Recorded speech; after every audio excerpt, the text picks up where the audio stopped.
Recording in progress. Hopefully you all heard that. Fantastic. We are gathered here today to witness the betrothal of Nick to his dinner. There's a few more people joining: Inga, Dylan, PG. My goodness. All right. Well, look, what I'll do, we'll get to the slides when we got guests here. Thank you, Jordan. Hopefully you've got a really good dinner there. But basically, this is the first time that we've done a major kind of national event where everyone's been online. Usually, if you know how we run things, we try to do it IRL. We did the first Brisbane event under the new leadership of Sean and Chris from Clip as an online event, and thought, why not? Let's try something big online for all the other cities.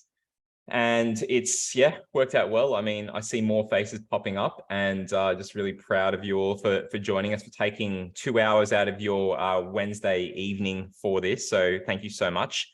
It is a packed agenda, although there is going to be time for questions. We'll share, where possible, the slides. I'll have to ask all of the speakers if they're okay with having their slides shared. And if there are any edits, we'll make sure that we do that and put it out across the socials, whether you're on Discord or Twitter.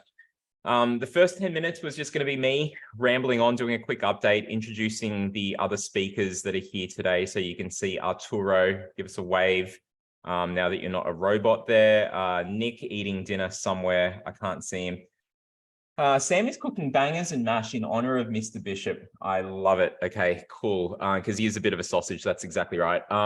So we've also got Jason in here. He's going to do the Adelaide interview. So thank you, Jason, for joining us. We've got, who else is here? We've got Christian Sean from Brisbane, Jordan from Canberra. I can't see the other names here, but I'm sure there's others. Kat and crew are going to be joining us in from Perth. I see Jason there from Adelaide. Newcastle, we should have Jake Denny on. Yeah, I'm here, mate. Oh, there you go. Fantastic. If you guys missed it earlier, I sent out a link that had that was supposed to be just unique for me. So there's a whole lot of Mark M's here. So just to clear up the confusion, that's my fault. So no Spartacus is here otherwise. So let me share screen now, and we'll just come back to all the others that are trying to get in. There's like 40 people in the room right now. I love it. Is this going to be like one of those infamous CEO town halls where they lose their job and the company afterwards because they say something stupid? Who knows? We'll see. The night is young. So I'm going to share screen now and just quickly rip through the slides, and then we'll jump to the first interview. Actually, no, Sam is not fired yet. You have to hire him first. Jokes. Do we know if Tide is here? Arturo, if you can keep an eye out for the folks over at Tide joining us. Yeah, no, Tide, Mike sorry. is on. Monero. This is the thing, folks. You will know that Mark mixes up words because the brain-mouth connection is a bit shoddy or dyslexic. A few more people coming in. So I'm going to hit share screen now. We'll whip through these. Here we go. 88 Sydney. All right. Can everyone see the screen? Yes? Good. Okay. So that's a link there, QR code. There's a whole heap of things on that. So highlights from the past month, we did a major event with Stone and Chalk along with NAB, and that was to basically showcase Stone and Chalk's interest in, and not just interest, but actually actions in facilitating Web3 development across the nation. So they're in Adelaide, Brisbane, Adelaide, Sydney, and Melbourne. And so we ran an event that was a national event there. Brisbane and Melbourne had events. There's some real world crypto stuff with Crypto Lulu. We had another event there. The agenda tonight, here you go. So updates from me for the next 5 minutes. We'll talk privacy in Web3 with Monero. 7:30, we've got Tide Foundation and Mike here joining us. Swyftx after that, Greythorn over to Melbourne, Congruent Labs, then over to Newcastle, Hashlock, who are smart contract auditors. Then we've got Verida from Adelaide, so wallets and data privacy, and then Arbela, which is a crowdsourced investing research platform, etc. And we've got more people. Hang on a second. Can you guys see that when I'm accepting people? You can? Fantastic. I just accept everyone, whether they're bots or not. You know, I'm not Elon, so should be fine. There's Kat joining soon. All right, so let's jump to it. So the updates, quick round. So 5th of April, we did the Aus DeFi event. This was recorded, so it's on our YouTube. So you'll be able to see that one. It's actually, sorry, not on our YouTube. It is on the Stone and Chalk YouTube, but we'll provide a link to that. So when you go to this, when I'm able to share it, you'll have a link here to go straight to that. We also wrote a blog, which was helped by ChatGPT because, you know, great for summaries, great for efficiency there. Brisbane, we had an awesome online first event, and the folks were able to bring over some great folks that were doing some stuff about R&D tax. So we've got Jonathan and Jack there, and it was great from Christian Sean to facilitate that. Melbourne had another great event. So you can see Steve Allison, Rochelle, Shane here, Amina, who presented, the guys from Sensan. There's Olga up on stage talking about marketing in Web3, a really great community, one of our first from Melbourne. Basically, you know, versus other cities, it was like Sydney, then Melbourne, then Brisbane, and it just grew from there. And you guys are crazy, so I really appreciate it. Newcastle had their inaugural event, so shout outs to Jake and the crew at Newcastle. You can see the Hashlock guys here, but hopefully we'll do some more events there, and I will be able to drive over. So we didn't record that one, but we will, you know, try to record the next one. Then we did a blog on, you know, the community because we think it's really powerful. Just some of our thoughts from running community. Here's a shot from Stone and Chalk from one of our events last year. And there was a whole heap of things that we've learned over the past year. So that one was really interesting. So there'll be a link to that blog. Then we've also got this blog here from one of our contributors, Ashi. So she wrote a Pixels to Profit, navigating the new era of Web3 commerce. So have a read of that one. And then we've also got the podcast. And this is a podcast that I used to do myself. So there were a lot of gaps whenever I didn't have time. But now we've got Shahira Gardner from up in Brisbane, who is able to help us out with a whole lot of the podcasts. So she interviewed Ben Simpson from Collective Shift. She's done a whole heap of other interviews as well. I was interviewing Steve Vallis before he left for Consensus to wave the Aussie flag over there in Austin, Texas, as well as New York. So that was really cool, but both of those are on the YouTube. And then we've also got the Web3 Innovation Center, which has a whole heap of people that have basically joined to work from a co-working space that is all about Web3. You'll see some other things there, FinTech and RegTech and others there, but it's great to get the Web3 crowd together. And yeah, that's pretty much it. There's a whole heap of stuff we do in terms of regular newsletters. We do these meetups once a month. The reason we're doing this online one is because there was an itch for having an online kind of session like this, because we would otherwise wait 2 months or nearly 2 months for the next event, and we just couldn't have that. You know, we wanted to do something, so this was a really right time to do that. The next one in Sydney, at least, will be the end of May, so a month from now. So it's nice to have this kind of filler. It also doesn't hurt the sponsors' pockets as much because, you know, there's no food at this one. Hopefully you've all been well fed or you're eating well at home. So now we're going to get to the interviews, and I'm just going to stop the share just to see who's here and if there's any more people coming in. I think we've got enough there, but can we see if the folks from Monero are here? Because Arturo is going to be interviewing you next. Do we have the Monero folks? That's me. Fantastic. Dylan, there you are. Me. Sorry. There's a sea of names here, and it's really tough to try to keep up. I've got slides here, and I can just flick through those. Or do you want me to pass on control to you? Because I can do that. Yeah, let me share my screen, and then I can sort of click through as I need. Go ahead and try the share. Does it let you? It says disabled at the moment. Okay, let me allow 1 sec. I think I will. Okay, so I'll make you the host.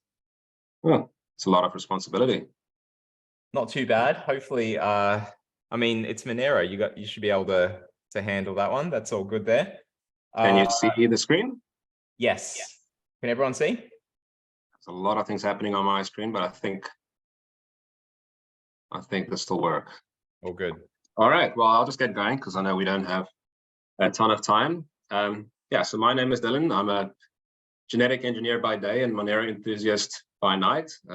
Neither myself nor anybody else really represents the project. We're just a self-organized group of people who have an interest in it. So yeah, talking to you about privacy in Monero and really about protecting yourself in the digital age. So the first point that I want to make is that, let me just click through all these notifications. Okay. Privacy is really crucial for human rights and personal freedom. And so some of these reasons will seem pretty self-explanatory, but I'll go through them anyway. Now, the first is autonomy. Privacy allows individuals to make decisions without having undue influence or interference from external forces, and this promotes autonomy and personal control over their own finances. The second thing, also pretty obvious, is that it protects individuals from targeted attacks by criminals, hackers, malicious actors of all sorts, which can include foreign governments and even changing domestic governments. As we know, our government's a revolving door, and the people who are in charge today are not going to be the same people who will be in charge tomorrow. And the last thing is to really try and compare protecting your privacy to sort of buying insurance. And what I mean by that is that exercising caution today safeguards you against future threats, both known and unknown. And so, like insurance, you don't know that you need it, that you need privacy until it's too late and your data is irretrievably out there. And so one of the things that I often see, in our modern culture is that people can take sort of a really cavalier attitude towards their privacy and sort of see it as a no worries issue. And I think that's incorrect. And I want to make just a couple of small points. And the first thing is that your personal information can be abused. And this can be from a simple concept of any kind of non-consensual misuse of your data, personal profiling based on your finances, and even so far as behavioral manipulation if people know enough about you and your habits. Second thing is leaks. So we all know that digital data is persistent. It's lasting and can easily change hands. And so that means changing hands could enable unforeseen abuse by unintended actors. So just because you might be comfortable in trusting Google with your data does not mean that it will necessarily only stay in Google's hands. And the last point I want to make is this analogy of a dragnet. And if you know about deep sea fishers, they would often go with these huge nets and go for tuna fishing, and sometimes unintentionally sweep up dolphins and sea turtles who weren't even targets. And so the point of this is that if you're complacent and you're just at the wrong place at the wrong time and completely innocent, you could, by mistaken association, be caught up into something that you had no involvement in. And so the point there really is that just being innocent is not necessarily enough protection. And so now we come to the question of, well, how does privacy really relate to the design of money? Because that's what we're talking about here with Monero. And before I go into that specifically, I want to just take one step back and anchor ourselves in, what sort of kicked us all off. Bitcoin broke the ice with simulated scarcity. That was the seminal invention for digital money, was the simulation of scarcity without the need for a central authority. And this allowed us to attach value to sending data packets back and forth. The problem is this is fundamentally in tension with some other important and crucial properties of good money. And the task of Monero is really to bring in and solve for the problems of fungibility and uniformity. So to just define what these principles are, fungibility is the property of a currency that ensures that each unit is interchangeable with any other unit to make sure that they're all equally valuable. And uniformity, very similarly, this refers to the consistent appearance and characteristics of each unit of currency, making them indistinguishable from one another. And so really Monero's challenge is to make functional money. Monero gets this label of a privacy coin, but really the technology is just about trying to make maximally useful money. And as it turns out, the money itself cannot have any internal mechanisms that compromise your privacy.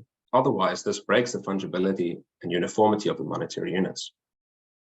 And so what Monero is trying to do, the challenge is to create indistinguishable units of money that shield users from reputational transfer risks and to promote financial freedom. And so you want to make sure that you're transacting value. You're not transferring reputation. You don't want to be in a position where you have to screen everybody's sending you money, or everybody that you're sending money to make sure that you're not getting entangled in whatever reputation they might have based on their activities with their money. And so just because I know Monero can be unfamiliar to a lot of people, it's not the biggest project out there. And so I just want to anchor it to something that's more familiar, like Bitcoin, with a couple of quick facts. The Monero code base is an original code base, like Bitcoin. It's not a fork of Bitcoin. It's got a completely different elliptical curve for a key pair derivation. It's got a different inflation emission schedule. Like Bitcoin, of course, you require a private key to spend your tokens, but unlike Bitcoin, you also need a private key to view the contents and activity of your wallet. Similar to Bitcoin, it has a proof of work system for securing the network, although it uses a different mining algorithm. And it has a set of privacy features built into it, which are lacking entirely from the Bitcoin base layer.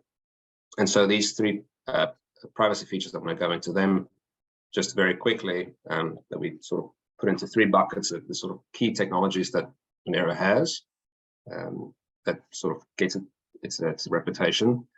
Now, the first is something called ring CT, and this is a function that hides the amounts that are being transacted through zero knowledge proofing. The second one is stealth addresses, and this is something that protects the receiver wallet by recording only single-use addresses to the blockchain. So the address that you share with somebody when they pay you, that address is never recorded on the blockchain, and so nobody can go on a web browser and view the activity of that wallet just by virtue of having that receive address. And the last one is something called ring signatures, and this is a function that protects the sender wallet and makes sure that the transaction author is anonymized, so that not even the person receiving Monero can know which wallet authorized the spend of those tokens. And so yeah, there I'll wrap that up and move on to allow Arturo to move on to some questions. But I just also want to make the invite if there's anybody interested in Monero and want to ask some more questions. Feel free to come join our little discussion group that we've set up, and there's a couple of resources there that you guys can go have a look at when you save the slides. So that's it. Fantastic. Thank you so much. There's so much to unpack there, and I really appreciate you sharing all the links and stuff. So we'll make sure that we provide that to the people. Just checking if there's more people that have come in. No, very cool. All right, so I'll jump back to sharing my screen and we'll get back into where we are. So Arturo, you've got some questions for Dylan. Do you want to go ahead? Yeah, I do indeed. I was given a bunch of questions, but as you all know, I didn't even read the questions. We're going to freestyle a little bit here. Sorry, Arturo. Dylan, can you pass control back to me? Oh yeah. Can you walk me through it? Yep, there should be 3 dots next to my name when you hover over my face. And so you're on my main screen. Yep. And I see 3 dots saying more. Yep. That's just saying chat. Where's your? Oh wait, no, I can see Arturo up there. I can make Arturo a host, but I don't see a place to make you host. Do you see me though? Yeah, I do see you, but there's no special. Mark, maybe it's because so many people logged in as you. Oh, wait a minute. Do you know what I mean? In terms of giving. Did that work? Yes. Yes. Like yep. And I've got the 10 people waiting, coming in. So, all right. So folks that are joining us now and just getting your mics on, we've had the first half, the first part of Monero's presentation. If you have missed it, well, you have missed it, sorry, because you're joining now, there will be a recording of this, so you won't miss it. Arturo is now going to jump into questions. Go ahead, Arturo. Yeah, Dylan, I loved that presentation. And I think that it's really difficult to just have 10 minutes to actually present the wealth that is behind the whole Monero line of thought. Yeah. So really good there. Now, I think that there's there are a few aspects. I mean, we have the definition of privacy, right? Which is it's really important to understand. And I think that a lot of people have they feel that privacy is an important thing, but they don't really consider what it is in detail, right? I think that that you did have a good presentation there, but with privacy, at least on chain, a lot of constraints in terms of ability to design features come into play, right? So on Ethereum, for example, because everything is transparent, it's so easy to kind of create autonomy within contracts, right? You can create an AMM, you can create a staking pool, you can have NFTs and so forth, right? You can't really have that within a Monero network, right? Because you need to have fungibility, and you need to have a bunch of different features, like the lack of ability of seeing the balance that accounts have and so forth, right? So so if we kind of riff into that line of thought in terms of constraints, how do you see the use of, let's say, Ethereum versus Monero, in the new world economy? Yeah, so I'm not super familiar with Ethereum, but yeah, in some sense, Monero has a very sort of simple direction. It's just trying to make simulate a virtual currency. And so, if you think about, say, gold and silver coins, on top of that, you can build all sorts of interesting organizations and mechanisms and escrow and whatever you want. But fundamentally, the gold and silver coin doesn't have that much interesting that it can do. It can just sit there and can be passed back and forth. And so, there's nothing really, no fancy ingredient in Monero to give it any special abilities on the base layer, but that doesn't prevent you from building anything on top of it. You could build second layers, and there's been some sort of preliminary research on sort of showing that in principle, you can replicate Bitcoin's Lightning Network on top of Monero as well. So you can have things like, at least we have multi-sig on Monero, so you can have, sort of joint control of the funds and things like that. And from there, you can, I assume, build more complicated things. So yes, Monero has no intention of building any special features other than just refining on its existing sort of tool set and making something that just transfers value, does the best job at that, and doesn't transfer any information that you don't want to transfer. Yeah, it's really interesting to see the level of detail that has gone into thinking about privacy within the design of Monero. Even going down to the point whereby mining Monero is not done more efficiently with custom hardware. I'm guessing that there are many considerations like that that aim to maximize the ability of decentralization of the network. Yes, I really was able to scratch the surface. I mean, there's so many things that go into this, and Monero is really night and day from where it was just a few years ago. It's constantly improving, and so yeah, the mining, for example, because Monero has prioritized designing a novel and pretty innovative algorithm that runs efficiently on general purpose hardware like CPUs. The algorithm is RandomX.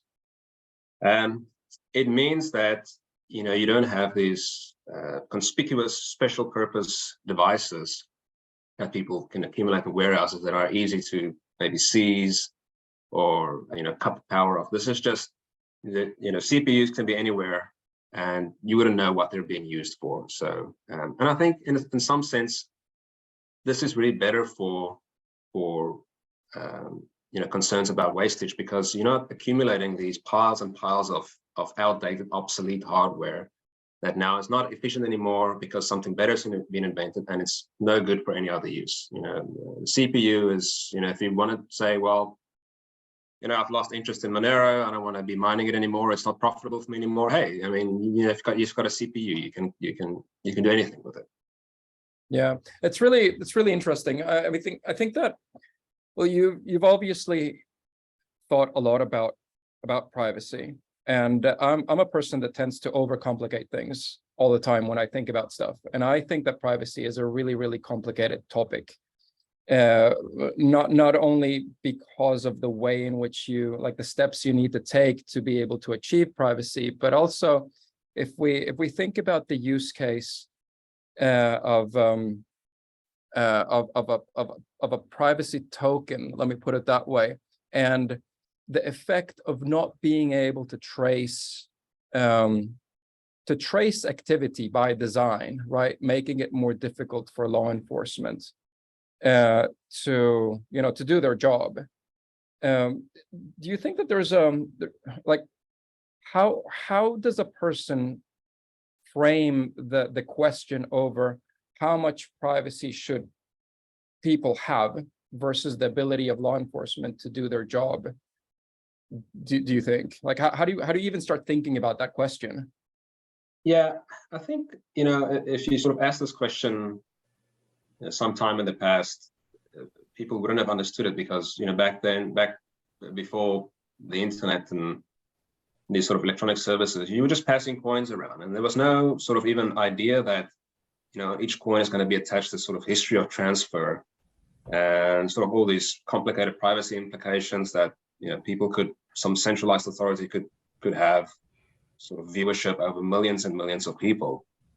So I think it really shouldn't be a controversial issue. Privacy is the idea of you having ownership over data that belongs to you.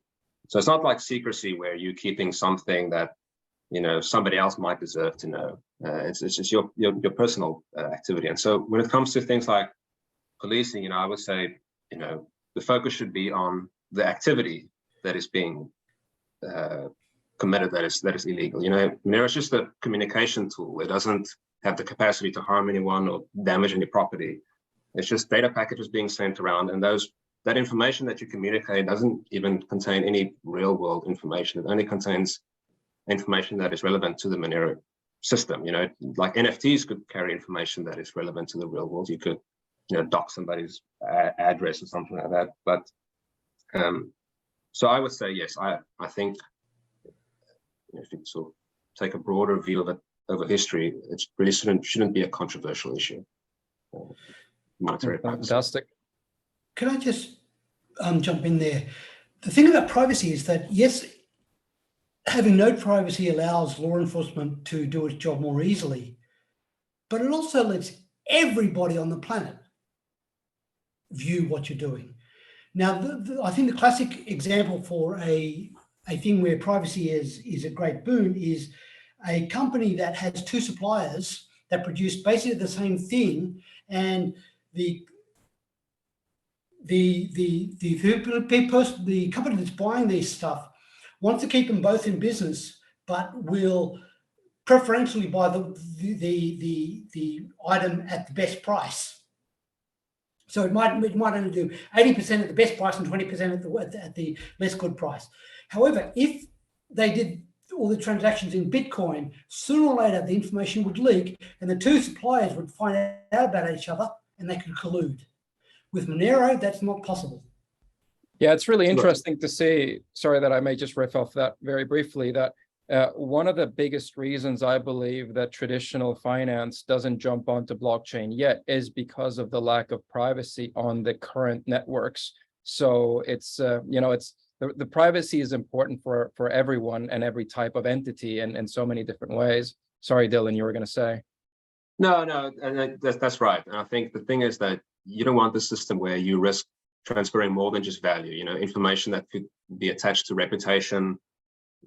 Businesses are generally quite risk averse. And so you don't want the situation where somebody could just hop on a browser and snoop around, just make a transaction with you to grab your address and then go on a browser and sort of figure out what you've been up to. And just unnecessarily entangles you, and it just makes the currency less useful. So like I said before, sort of privacy is the mantle of privacy seems to have fallen on Monero, but the project's really just interested in trying to make currency that works as currency, where the units that doesn't matter whose wallet the unit is, the monetary unit is, it's got the same value, and it only transfers value. Given that we just don't have that much more time, Dylan, what's the best way in which people that are interested can support the Monero community and get involved and I don't know, help educate? What's the best thing to do you think? Well, I've created this little space for the specifically Australian Monero users or people in Australia who are interested in Monero. So on Session Messenger, it's a nice anonymous messenger, so you don't even have to feel afraid that you'll embarrass yourself by asking a bad question. You can hop on there and somebody there will be able to help you. You can have a look around on the resources, and just sort of clicking through the links that are there will also inevitably lead you to some sort of a group that will also happily answer your questions. And unfortunately, there's nobody really in charge of Monero, so you just got to sort of hunt there for Twitter handles that have Monero. It's a feature, not a bug. It's a feature, not a bug. You know, you can't target anybody to sort of to bring down the project. So we're sort of everywhere, you know, just sort of people taking initiative. So just start somewhere. You'll find us. We'll share the links after this, and we do have time for more questions at the end. I've given us a buffer. And thank you, Arturo, for really holding it in and not going way out of line and stuff there. I know how difficult it is. Let's get Nick up on stage. Nick, are you Dylan, there? thank you. You're amazing. Thank you. Thank you, Dylan. Thank you so much. Appreciate it. All right, stick around. Let's go to Nick. And I could hear the seams at the edges of Arturo's brain straining there to just like contain. Anyway, thank you very much, Mark. So hopefully Mike, no pun intended, can unmute his mic and join us. So we have many Marks, and we have at least 2 mics because Mike is going to grab the mic. So quick introduction to Tide from my perspective. We are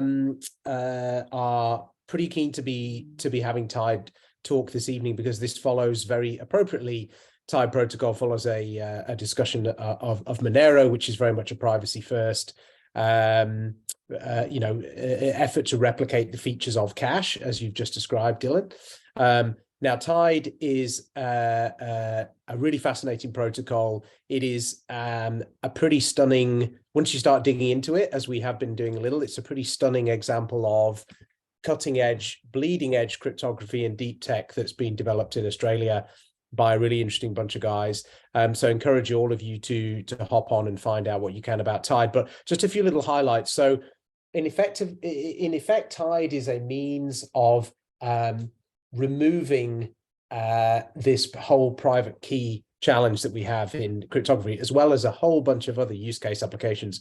But one cool thing that's relevant to people on this call is that it actually removes the need for you to record your private keys full stop. 3 different universities falling over themselves to not only verify this technology, but also write papers championing this technology and verify its credentials. One of those is RMIT, one of those is Deakin, which is great. You've got thousands of devs involved looking at what they can build with Tide inside. You've also got which Michael talked to, you've also got an education program which Tide has curated itself and is available for people to hop onto on GitHub and follow their nose and get educated about Tide and what it does. We think it's particularly cool because of the interest that has been generated amongst big enterprise users who see the value in it. So folks like NTT, folks like Logitech, really interested in what Tide can do.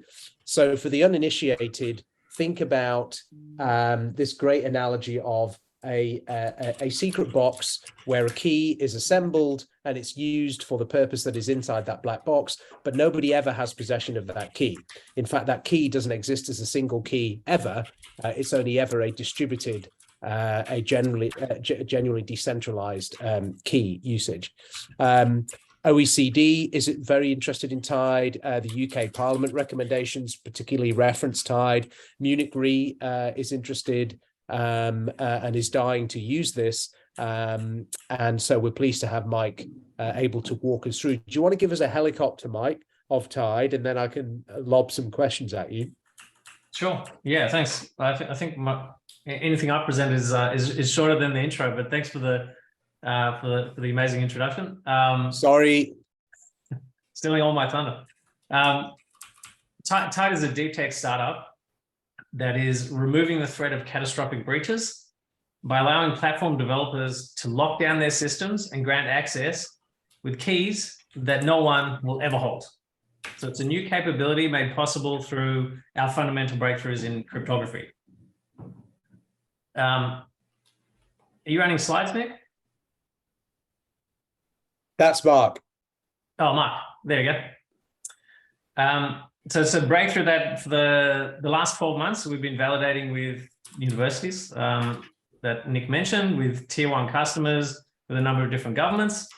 And what we've been able to demonstrate is that we're able to address and finally solve one of the biggest threats in the world today in a way that wasn't possible before.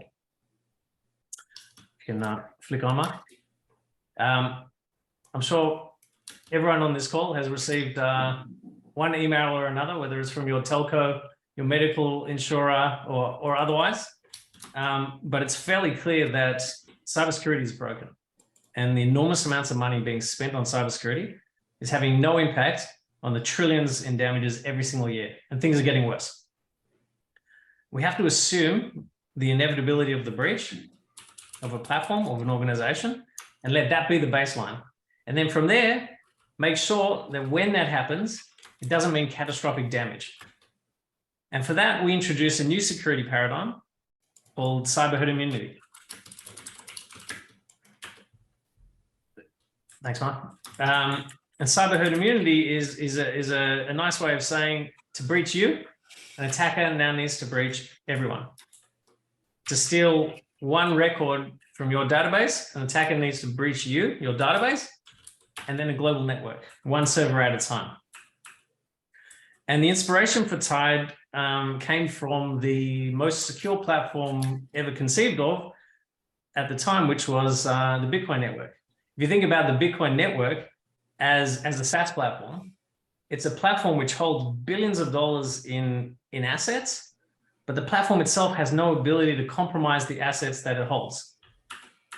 And the reason for that is because the authority over those assets was decoupled from the platform, and in the case of Bitcoin, placed in the hands of owners, in the hands of users, in the form of cryptographic keys.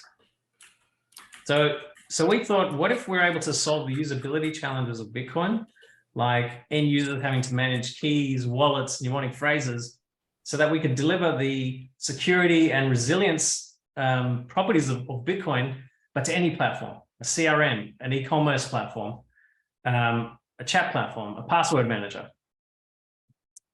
And so now developers of those platforms are able to use Tide to secure their users' assets, whether it's their identities.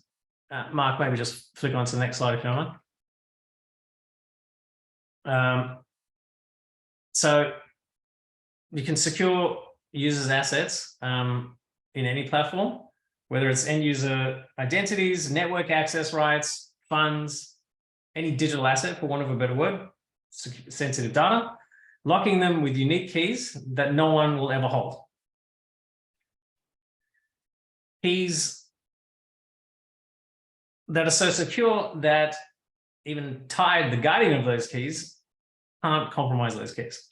So now if you imagine a platform being fully breached, whether it's the CEO, the IT admin, someone who usually has godlike authority over a platform, even when that platform is breached, all the sensitive data remains intact because those keys are not accessible, whether you're the administrator, whether you're a user, or whether you're Tide. And this is made possible through new decentralized multi-party cryptography, which I'd love to get into, but I think I'd end up taking everyone else's time. But for those that are interested, you'll be able to pore over the mathematics and the cryptography in a number of papers that I think Nick already mentioned that are being published by RMIT, Deakin, and the University of Wollongong. But effectively, we've invented a technology that secures platforms that doesn't require blind faith, doesn't require blind trust in the people that administer those systems. It's security that you can trust because you don't need to trust it because you can verify it. Thank you. Thank you, Mike. Great timing as well. We've got time for one question, given it's 10-minute slot here, so I'm going to slightly indulge. Can you give us a tangible example, a killer use case? I particularly like the Logitech use case in the context of the SolarWinds hack. That might make it even more tangible for folks that are maybe wrestling a little bit with what's going on. Sure. So I don't know if anyone's familiar with SolarWinds. Is a network monitoring software. It's a brilliant product. used by enterprises, government departments around the world. But it just so happens that a state actor inserted malicious code in a software update, stole the SolarWinds key, signed the code so that every organization using SolarWinds updated, so they got the latest release. And information was being exfiltrated from sensitive organizations around the world for years before anyone knew about it. So that's called a supply chain attack. So we're working with Logitech, where if you consider anyone using a peripheral device from Logitech as a driver sitting on their operating system, someone who inserts malicious code, signs that, would basically execute the worst supply chain attack in history. You'd have hundreds of millions of machines around the world with malware. So we're working with Logitech to sign their software updates in their CI/CD process with a key that no one holds, a key that can only sign if their workflow process has been followed explicitly. And anytime this key signs, it doesn't go unnoticed because it cannot possibly sign without there being a record in an immutable ledger. So the most privileged employee at Logitech cannot clean up their tracks. We've got a bit more time for a few more questions, though. We're going to shift ahead by 5 minutes, and I'm told the other chapter leads. So please ask another question, Nick. Yeah, no worries. So please describe for me the little education session and the little mini hackathon that you guys have got on the GitHub, because I think there'll be a fair few people on here who will want to kind of get their hands on something that's fairly light and SDK like and play around with it. Most of our time up until maybe 3 weeks ago has been spent in kind of a closed alpha environment with enterprise platforms, the Logitech's Workday NTT you mentioned. But as of 3 weeks ago, we've finally released a cut down version of an SDK. And we've already had thousands of developers engage with us and interact with us. And we've created, you can find it from our website, from tai.org. There'll be links to our GitHub and to Discord, where all the communication is happening. But people are building some amazing stuff. Photo sharing apps you don't need to trust, where you upload a photo and you have a verifiable guarantee, even though you've kind of given this photo away, only your trust circle will be able to view those photos. Password managers, where the master password is decentralized. Some really cool stuff being developed. Thanks, Mike. Yeah, I used the photo sharing app I used to share a compromising photo of Arturo's groin with regulators for the future. Thank you so much, Mike. In the interests of having a quick game is a good game, everyone please jump on tai.org, hit Mike up, hit us up at Aus DeFi if you want to know more. And we're going to try and do some little mini hackathon events where we can allow those in the Aus DeFi community to look at what Tai would look like inside their protocol. So watch this space for that. Thank you, Mike. Thank you. Thank you, Mike. Let's shift over to Brisbane and just letting folks know, this is supposed to stop at 9. We'll go over time depending on how the conversation is going. We'll go for as long as we need to, right? So don't worry about too much. So after the presentations are done, there'll be plenty of time for further questions. The questions that you're asking in the chat, I get a transcript of that. So I'll try to decipher a whole heap of those and get the folks to answer as well. So nothing will be lost because this is a great time to get everyone together. Well, let's go up to Brisbane. Chris and Sean, Tommy, Swyftx. Hey. Let's get Hey, how you going, Tommy? Hey guys, how we doing?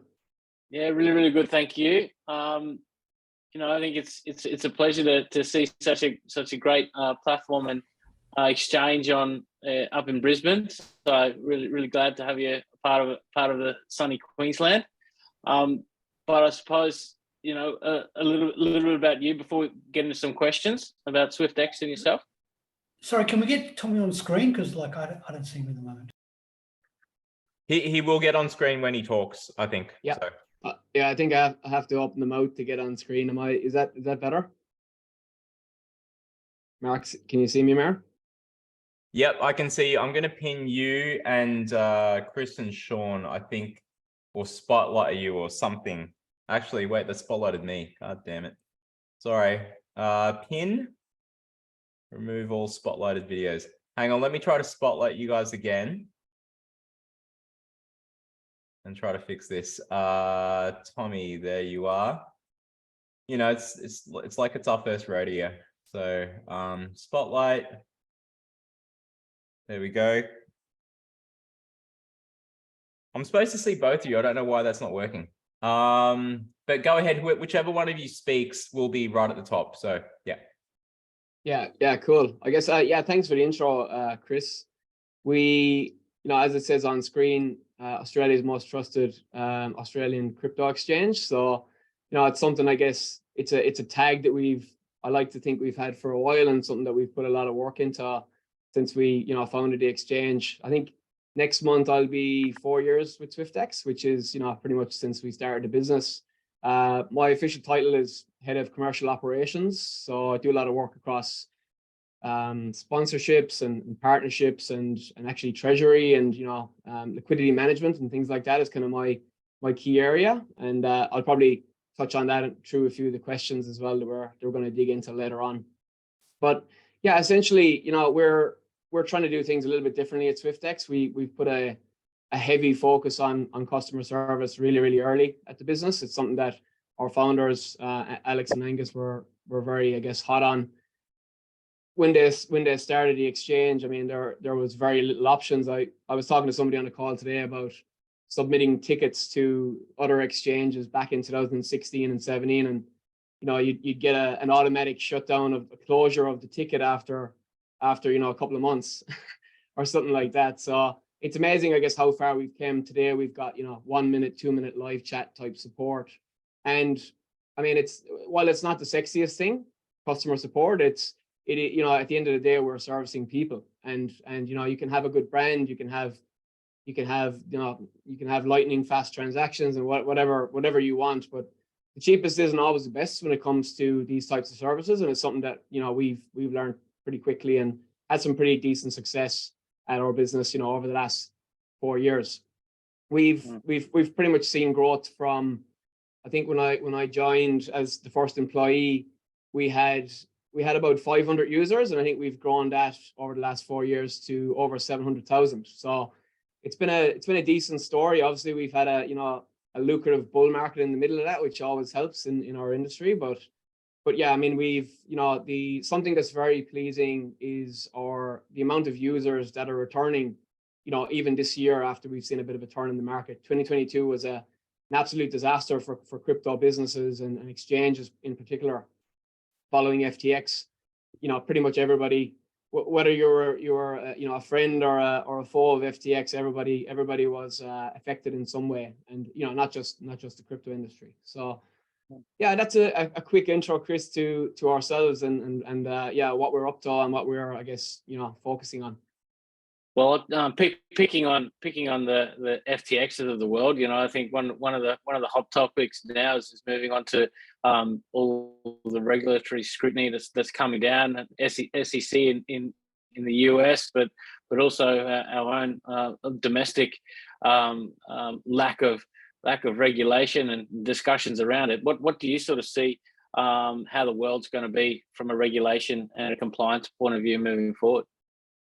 Well, I think it's quite obviously going down the regulated way. We're preparing our business. That's all I guess we've been talking about over the last 12 months. This is not new. It hasn't came, as a shock to us because of FTX failing or Celsius or Terra Luna or any of these kind of high profile incidences that have happened across the industry. We've been getting ready for this for probably the last 18 months. We like every other responsible platform, we want better customer protections like in place for users. I guess a big goal for us is one kind of the North Star, if you want to call it that, is we do want to be one of the first fully licensed exchange in the country. And I guess we're doing everything in our power to get ourselves ready for that. We're working kind of closely with officials across Treasury and with ASIC as well. So like I said, we've kind of begun this extensive program, and it is I like to think that we've always done things right, and we've always been really safe with what we do with across the platform, from data to customer assets to everything. But I guess we've kind of gone on this journey of uplifting the whole every process that we have across the whole business, and we've appointed an internal head of public policy to kind of help us with that as well from our legal team. the licensing regime that we foresee coming in, in the next whatever, it's not coming this year, it's probably not coming next year, but probably the year after, we hope, is we're going to have rules around custody, which we already work with Fireblocks as our kind of infrastructure provider there. So I know they're a good friend of Aus DeFi as well, and shout out to Shane and the team. But cyber threat resilience is a key piece as well. We've seen some high profile cases around some of the telcos losing data and things like that. So we just need to do one better, and we're constantly under scrutiny in this industry. So for us, it's really a focus on, I guess, doing things better than how it's been done before. And yeah, I guess the last one is, we know advertising and all these kind of things, they're already getting some heavy scrutiny in the UK from the FCA and these guys. So yeah, it's a big topic. But it's one that I guess we're going to be working on very closely, and one that we are focused on. We're very much on board with domestic regulators and policymakers. Like it's a learning curve for everybody, and it's we definitely don't want to go down the track that we see in the SEC, and we've seen our friend Mr. Gensler getting scrutinized heavily in a hearing during the week, and we just don't want to end up with those types of incidences in Australia. And I think hopefully we can be sensible and not go down the Coinbase SEC Kraken type route. Yeah, I totally agree. So I suppose touching on that trust with your customers and bringing those customers back to the platform after a pretty terrible year last year. How do you sort of see Swyftx being able to manage and ensure the security of funds and the data in your platform? Yeah, so we work pretty closely with Blockchain Australia, and we were one of a handful of exchanges that kind of publicly attest to holding customer funds one-to-one. Kind of means we're not susceptible to liquidity events.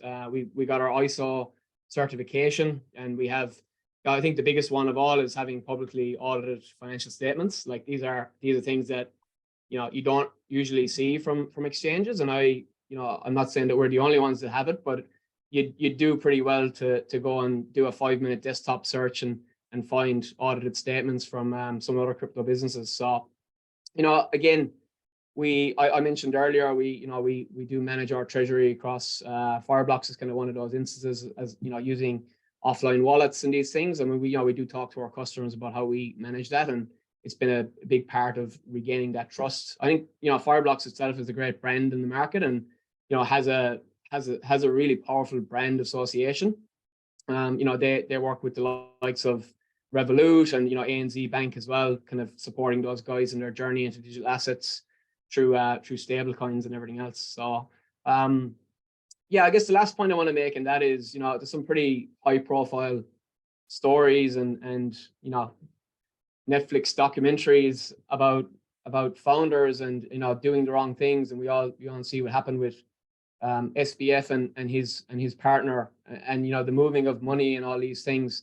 But I guess one thing that I'm really proud of our business, what we have done is we've completely removed our founders from any liquidity, treasury management type operations. So for anyone to move $1 million on our platform takes 3 signatures from I guess trusted executives or trusted people within that area. So it's a small, it sounds like a small thing to people that are in the industry and are used to it, but when you actually explain that to the average customer, it's something that does give them some peace and is definitely something that they do, they'd rather you have it than not, I guess.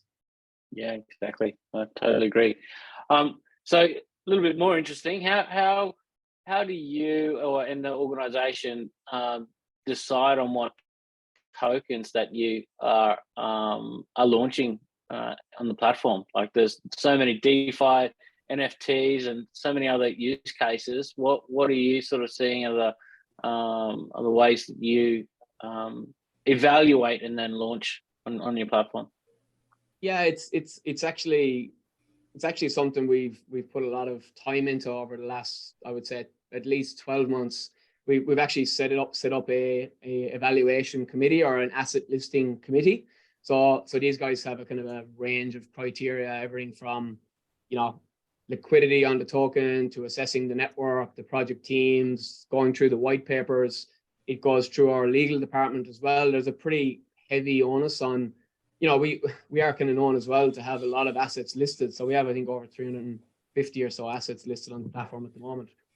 But yeah, I guess it's, you know, there's a lot of things that play into it. Community plays into it. Customer demand plays into it. I mean, I guess we're of the opinion that if an asset passes our due diligence process, which we know is strenuous, it's not up for us to decide whether a person should trade a Dogecoin or a SHIB or whatever, you know, whatever it is. So, you know, we often get scrutiny for these things, but, you know, for us, it's about creating that market for users. They are going to trade potentially on other platforms where it's not as safe and we don't have the kind of same protections and guardrails that we do have in Australia. So I guess there's some of the key points we are, it constantly moves as well, right? Like, so the criteria often changes. It's something that we pretty much review every month. What are the new, you know, Web3 and this industry moves so quickly that, you know, you have to move with it. And so do your kind of processes and standards. So it was, you know, very interesting hearing about Monero earlier. That's actually one of the assets that we had to remove from the platform probably about 18 months ago.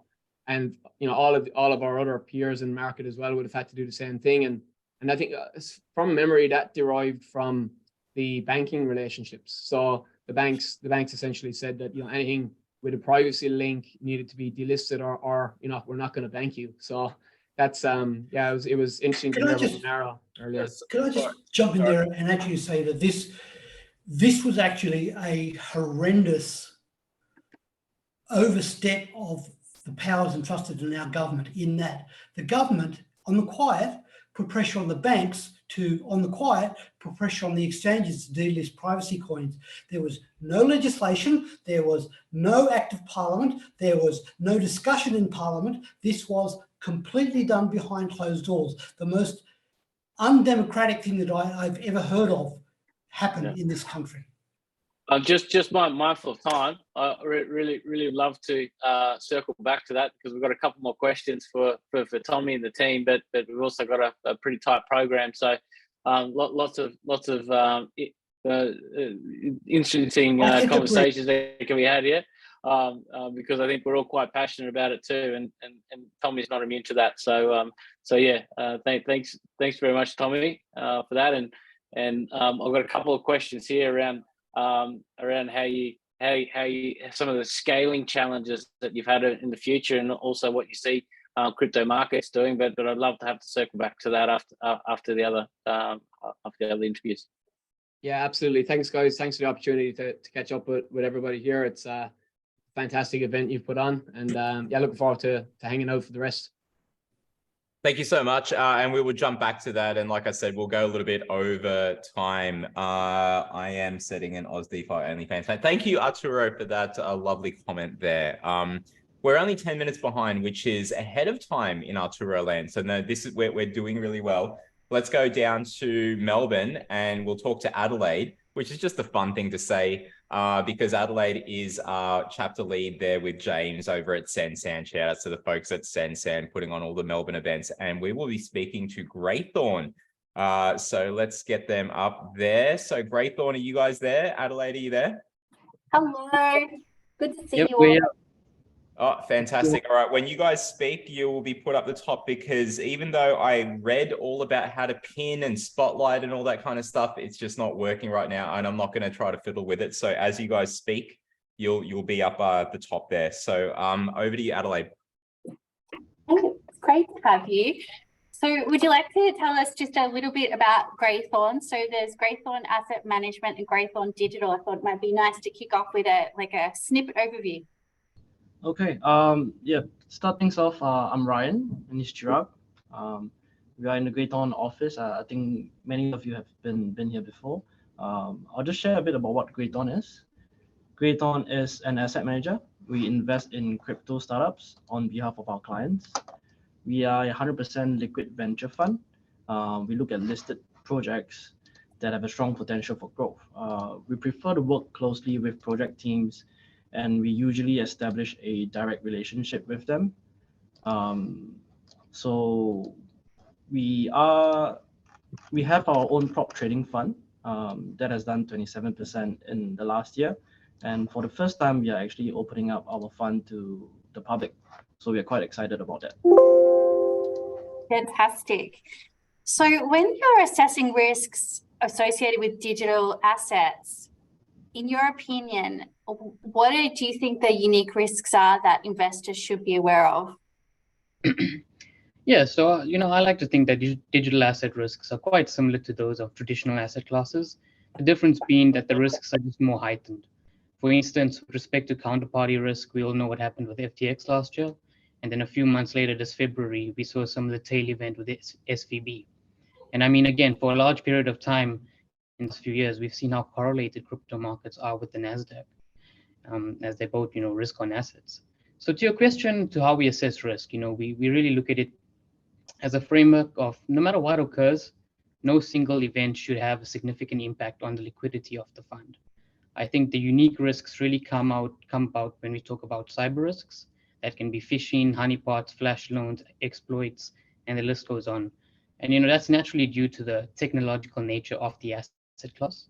We will see these decrease over time with solutions, but the reason they still occur is because of how early we still are in this industry. And another unique characteristic, I mean, it's not necessarily a risk, is the absence of a central banking figure like the RBA or Federal Reserve to backstop markets and provide liquidity during any crises, which is why we observe such steep sell-offs during market crashes. And what are some of the factors you consider when evaluating the potential of a digital asset project? Is there an indicator or a metric that you focus on that might help people in the audience who could be looking for funding? Yeah, so I mean, look, we really look out for projects that solve a real need within the market. One of the trends we managed to catch on early was the real yield trend last year with projects like GMX, a trend that emerged, a few months after Luna. And, it was primarily due to the market showing its lack of understanding with how yields are generated across certain offerings. So we always keep an eye out on projects that are tapping into a service or offering that the market requires. In terms of how we evaluate them, I'd say the core metrics will probably revolve around liquidity, tokenomics, and security. For example, this may include tracking flows in and out of the asset, how easily can we enter and exit our position, understanding how the token flows throughout the product's ecosystem, and of course, we need to see some audits of the protocol's code and its smart contracts. Excellent. Hopefully that's helped lots of people in the audience. One of my favorite questions as a marketer, can you share some of the emerging trends in digital asset investing that you've been keeping an eye on? Are there any projects or sectors that you think are particularly exciting? Yeah, I'll let you take this one. Yeah, so we're keeping an eye out on trends such as ZK rollups, aggregators, as well as Verida that we mentioned earlier, so things like GMX. ZK is quite a promising space, I think. We're seeing a lot of big names in the space like Polygon doing their own ZK EVM, along with a large number of established DeFi projects looking to build a new chain on the ZK Sync era. Yeah, so I think GMX was one of our favorites so far. And of course, recently Unitex, which I'm sure we can share more privately. Yeah. So there'll be lots of questions afterwards. In terms of the regulations and that landscape, what are some of the challenges you're seeing for investors, or some of the challenges that you're facing yourselves, and how are you navigating these? Yeah, I think our answer is pretty similar to most. We're eagerly waiting for guidance and frameworks from regulators on how they're going to go about regulation in Australia and other countries. We've seen how entities like Coinbase, Kraken, and even Binance Australia have been affected by the lack of clarity around regulation. So I think the challenge that remains for investors is being able to allocate to crypto in a manner that really complies with how regulators want it, which for now, I guess, you can really just be navigated by investing through regulated entities. And then in terms of digital assets fitting into a broader investment portfolio, are there any strategies or approaches that you recommend for investors who are looking to incorporate digital assets? into their portfolios? Yeah, great question. We get this quite often. So, I mean, what digital assets provide to a portfolio is like any emerging asset. They provide opportunity, an opportunity for exposure to a rapidly evolving market that continues to mature and develop each day. Like any high beta asset, you'll need to make sure that your allocation into digital assets fits your risk profile and that you're well diversified for any downside volatility to mitigate any material impact during market crashes. We always find that the best approaches are usually through your own research, of course, licensed advisors, or some combination of both. Thank you. That was really insightful. Have we had any questions pop up in the chat? Nothing that's popped up, but I guess I want to get the guys. Oh, there is a question there. Do you see that in the chat, Adelaide? Yes, Oh, yes. yeah. Take that. Go ahead, guys, if you can see that. Yeah, we can I see. think Clinton asked a question. Can you describe your customers? Are they wealth? So we are open to high net worth individuals and institutions, or other funds looking to allocate. I don't quite get that part, but just a little bit about the fund itself. There is a minimum investment sum. You have to be an accredited investor. Same with an institution. Redemption is just 6 months after initial lockup. I don't think we can share too much because it is only it's not a retail fund, but happy to chat a bit more about it in private. And in regards to, I think Clinton means do other LPs look to assess your capability like a fund of fund. So right now our portfolio is the strategy that goes for us is we are 100% liquid, so we don't go into any seed stage investments. We do look only at listed projects, as long as they are listed on anything from Uniswap or whichever. Those are the kind of projects that we look at. We do not invest directly in a fund, so not a fund of fund. What are your current views on the crypto market? I'll say that it's been a good ride from the start of the year. A lot of our gains came from the start of this year. I'm sure everyone was familiar with USDC depegging recently. That was actually quite a good thing for us because we did have USDC and we converted that all into Bitcoin and ETH, and we rode it all the way to last week pretty much. So I do not think that the bull run is, that massive bull run that we saw in 2017 and 2021 is going to play out. The macro conditions are shit at this point. Especially, we hear banks like SVB and today First Republic. So I do not think that we're going to see a massive bull market this year, but maybe later in 2024, 2025. Fantastic. Can we get a look around that awesome office that you've got there where we are hopefully going to run some Melbourne events? Can you tell? Yeah, you want to show? Yeah, sure. Yeah, sure. Let's do that. Dangerous, folks. This is a live demo. So we've got the working space over here, just a couple of desks. Yep. Then we've got the seating area just for some. Hang on, sorry. I'm going to stop sharing my screen so they can see you. I'm going to mute myself. No worries. Then we've got the rest of the office. We've got an event space, some pool tables, some table tennis, and a bar as well. So we're keen to, get people come and visit us, connect the community over here. I'm sure you all know how fragmented the community is in Australia. So, we're really trying to making an active push in getting people to come and meet you. And on the walls, you'll see some of our apes. No, we don't invest in them. They're just some of our holdings. But yeah, that's about the office. Yeah, just to add, if you're ever in Melbourne and you want to come do an event, feel free to come use our space, free of charge. We'll take you up. We'll take you up on that. We'll do the next Melbourne event in your office. There you go. Yeah, of course. Looking forward to it. Yeah, we'll get some drinks, get some beers. Yeah. I love a good drink. So no, thank you so much, guys. Thank you, Adelaide. And that is Melbourne. Let's jump over to Canberra. Where is Jordan? Yeah. Fantastic. And Tim, Mr. Quinn. G'day. G'day, g'day. All right, I'm going to go back to sharing the screen.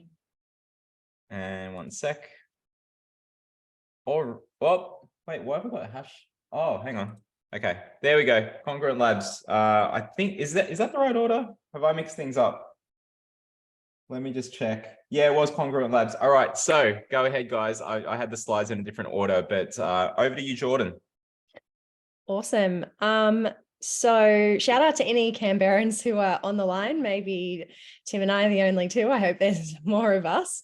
But really keen to jump into topics of cybersecurity and digital identity, because I recently met Tim, and Tim is definitely a jack of all trades and a master of pretty much everything. And Congruent Labs deals in, or seems to deal in, a lot of different areas across cybersecurity and digital identity. So, Tim, my first question for you is, how do you see cybersecurity evolving in the Web3 space, and what new challenges do you think will arise, let's say, in the next 2 years?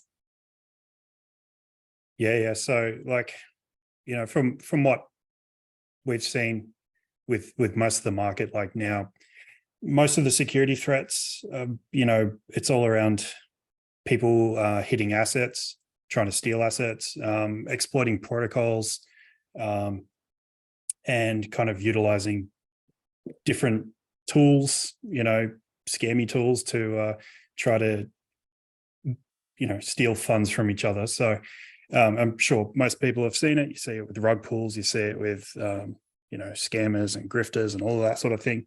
I think, you know, the next set of challenges that are going to be coming, like, in the future are all the new stuff that's coming on chain. So, you know, things like identity systems, you know, what we're building with Signata. So, well, what we're building to help fight that with Signata. So, you know, everyone here is probably familiar with all the attacks we see in Australia, like Optus and was it Liberty? I can't remember the name. Those financial services, all the identity stolen, they're all released.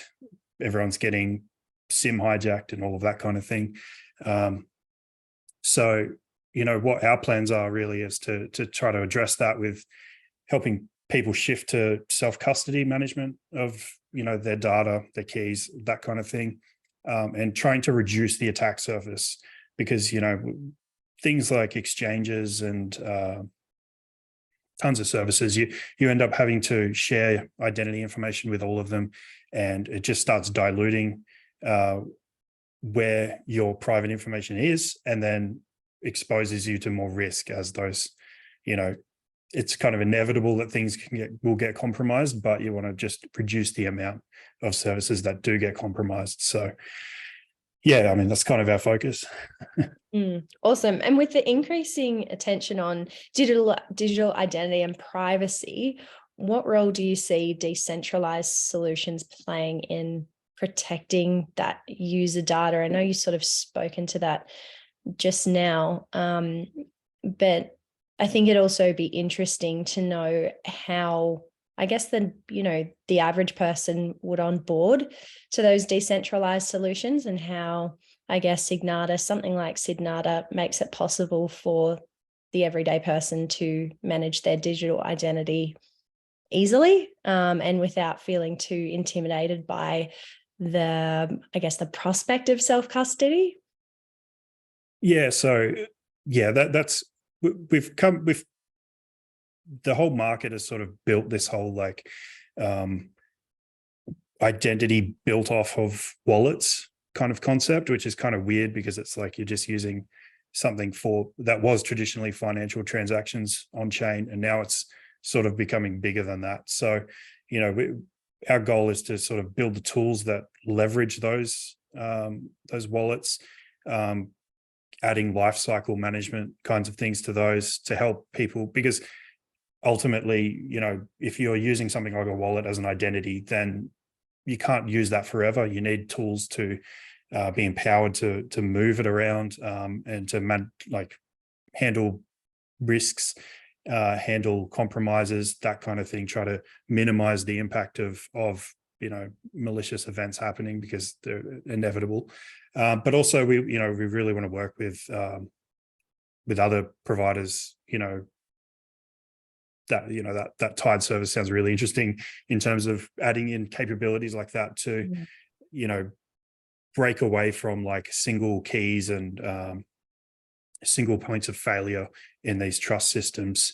So like, but the tools we're building are like, for example, like one project we've worked with, if you're familiar with like liquidity locking, they've got a liquidity locker that uses our soulbound proof of KYC NFTs. So it's adding in extra layers of assurance that, if assets are locked somewhere, only, verified identities can actually pull them in or put them in and take them out. So it's kind of just a case of, giving tools to projects, to people, to organizations to be able to add on to whatever they've got to help protect user data. Yeah, definitely. And as regulations in the Web3 space continue to evolve, how do you navigate compliance while still, I guess, maintaining the core principles of decentralization and user privacy?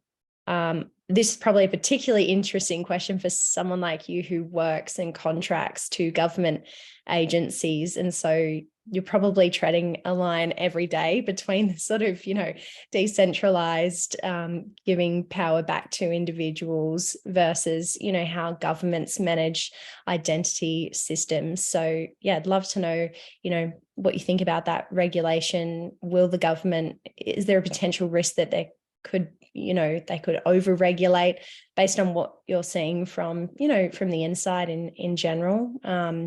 How do we tread that line between, empowering the government, but also empowering the individual perhaps even more?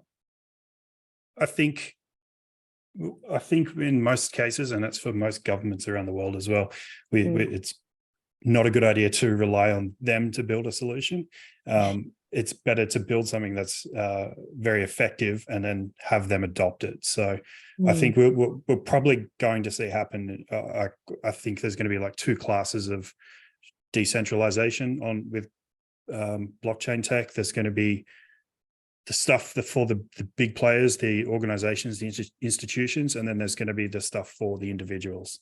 And the line can be a bit blurry at times, but I think there's going to be quite strong regulation applied to the institutional level, and then maybe a little bit for the individuals, probably mostly around on and off ramps to the chain itself.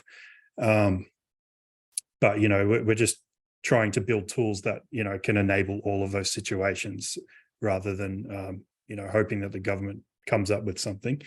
And trying to adapt to whatever they've come up with, because generally they're not so great at identity systems themselves.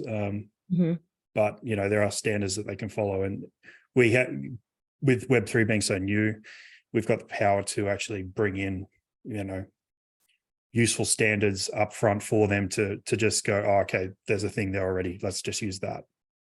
Yeah, definitely. And sometimes that uptake in government can be a little bit tricky, just kind of, I think that having worked in government myself, is a lot of keenness to embrace innovation, but that can certainly take time as well. So I imagine that it'd be really important for people like you working in that space and sort of helping, individuals in government speak the same language in terms of digital identity management. I'm wondering how much time we have left, Mark. Just give me like the little flag. But I do want to answer. You can have a minute or two. Go ahead. Yeah, awesome. Well, I might actually shift over to Nick's question in the chat. And Nick has asked him, what's your view of the current government mood music with respect to digital assets, and what are you seeing from the coalface?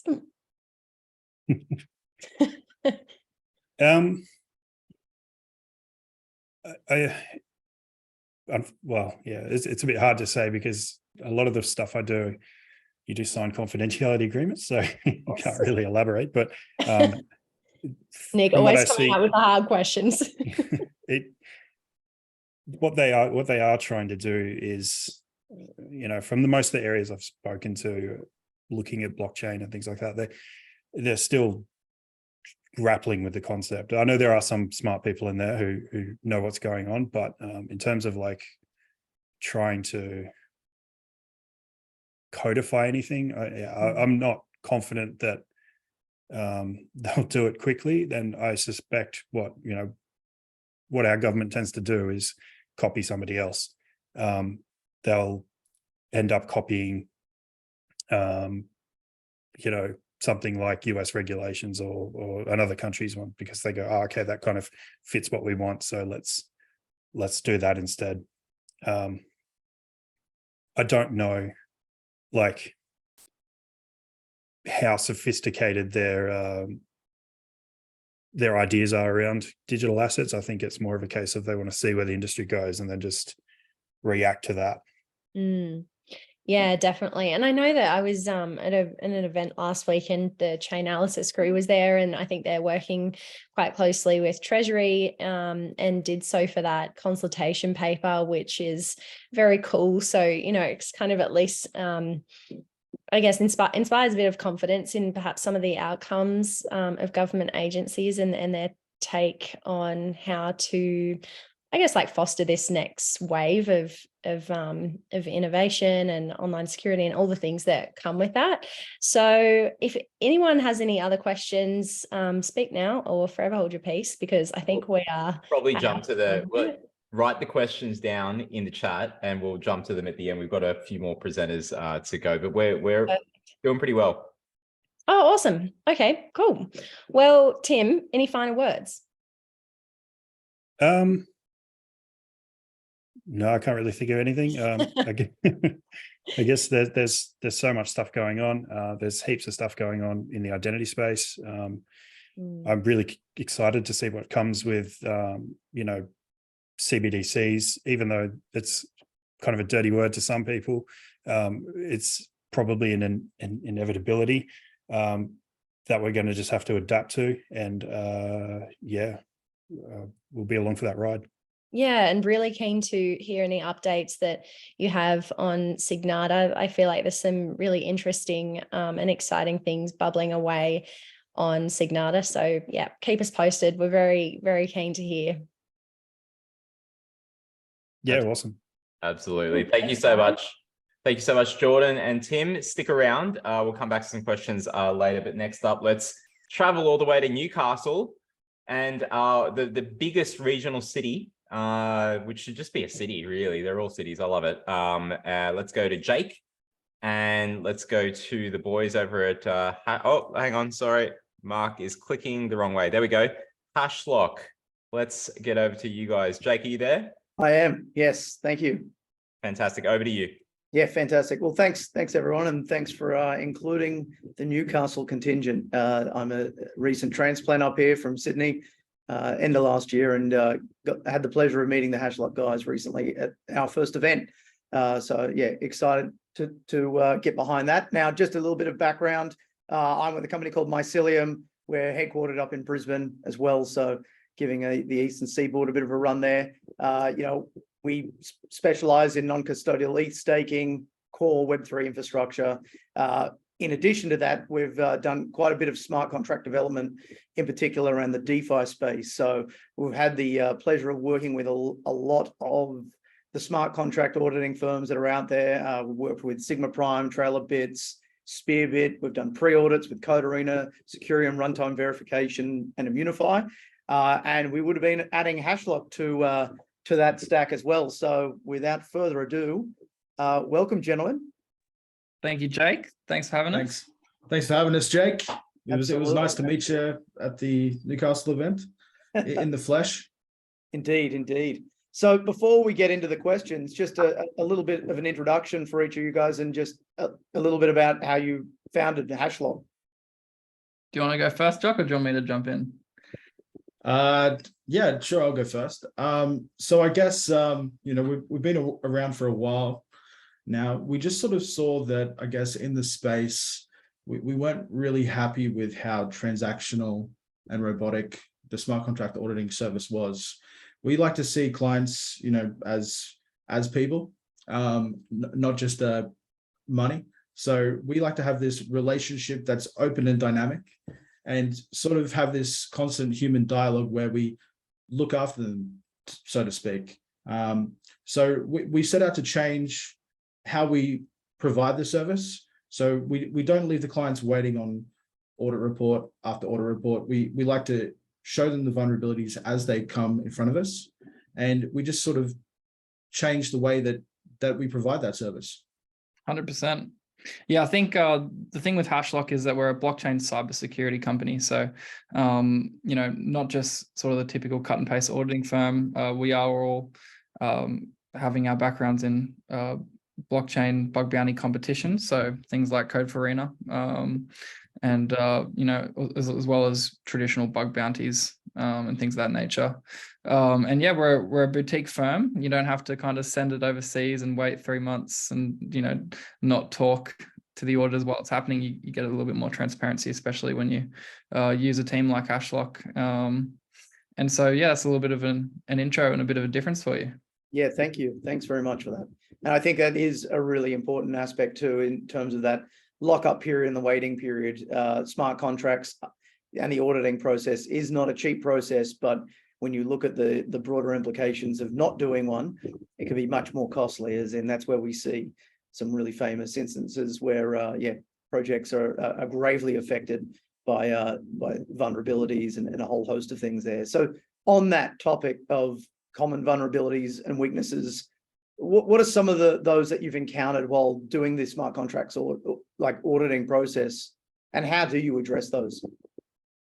If you want, I can do this one, Jock, to start off with. Go for it.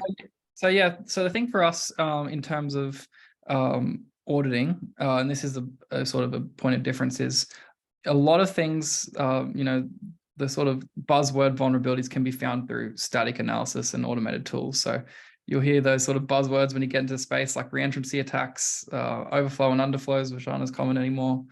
There's a bunch of sort of kind of key, flash loan attacks. There's a bunch of things that sort of typically get found. But if you really go through Code for Arena reports, the biggest payouts and the most deadly vulnerabilities are usually unique to each protocol. So they're a unique vulnerability.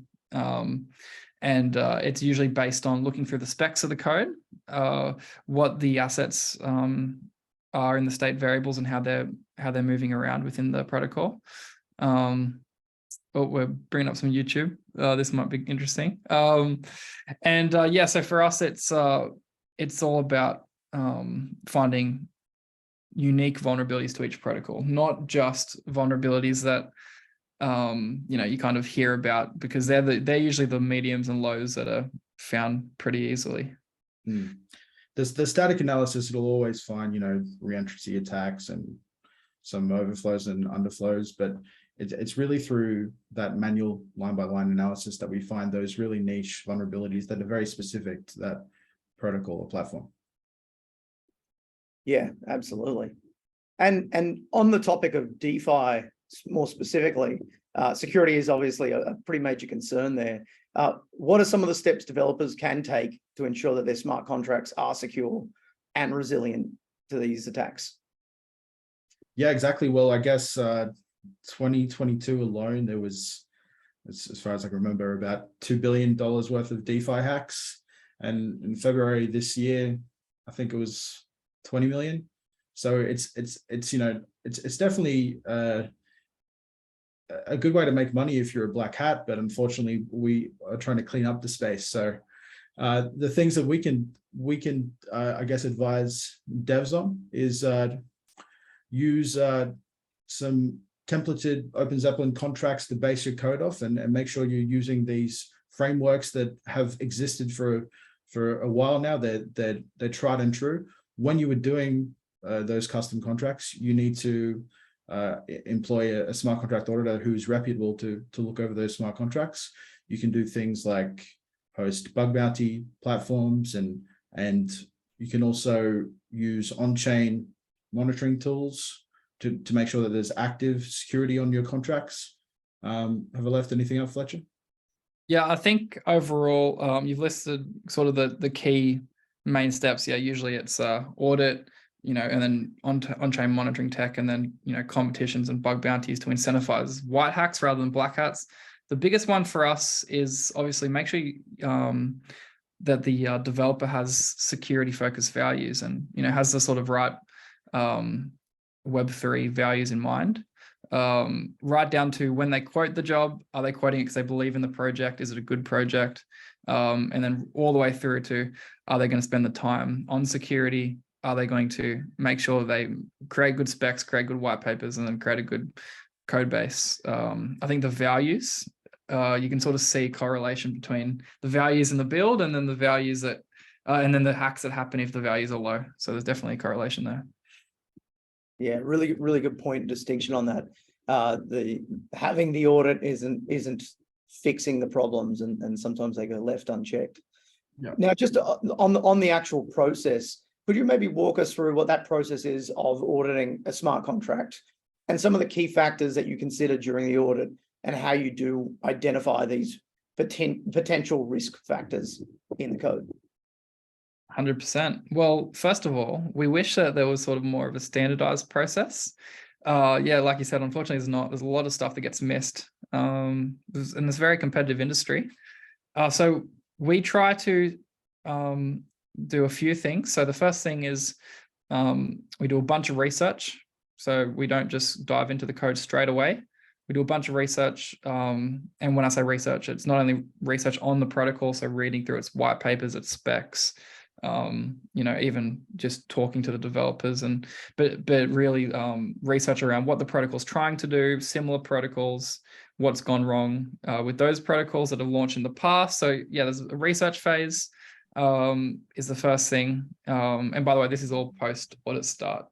There's obviously a few meetings that go into it beforehand. And then once we continue down the line, we actually get into the code. So the automated tools for us, we use all of the main sort of industry standard and proprietary automated tools, but they're not the bulk of the audit whatsoever. We get into a bunch of manual analysis. So manual analysis is reading through line by line. You kind of look through old reports and even old contests, like Code for Arena contests. They're a really good place to start before you're doing your manual analysis. And then you do the exact same thing. You read through line by line and try to find as many vulnerabilities as you can. And then the whole idea is getting multiple people to do that, and then matching up what's found and areas of the code where things were not found. And then eventually, once you've done a really diligent audit, you'll get to a preliminary report, which is a confidential private report that we show the client, show them what we found, usually try to find, if it's a significant protocol, not just like an NFT or a token, we want to find highs and high level vulnerabilities and critical level vulnerabilities. Then they'll usually go away and change them. And then, take the time to either, acknowledge or resolve the issues. Then they'll send us back the code. We'll check that they've fixed it, and then put that in the report as a resolved issue. Jock, what did I miss? I'm sure I missed something. No, I think you covered it all. Just the last report that's open source, and we host it on our site, and just keep checking the MD5 hash to make sure that everything remains the same. But yeah, I think sometimes, developers can get a little bit upset because we find a lot of things, but that's good. We want to air the dirty laundry, so to speak, to make sure that there's no dirty laundry sitting there still.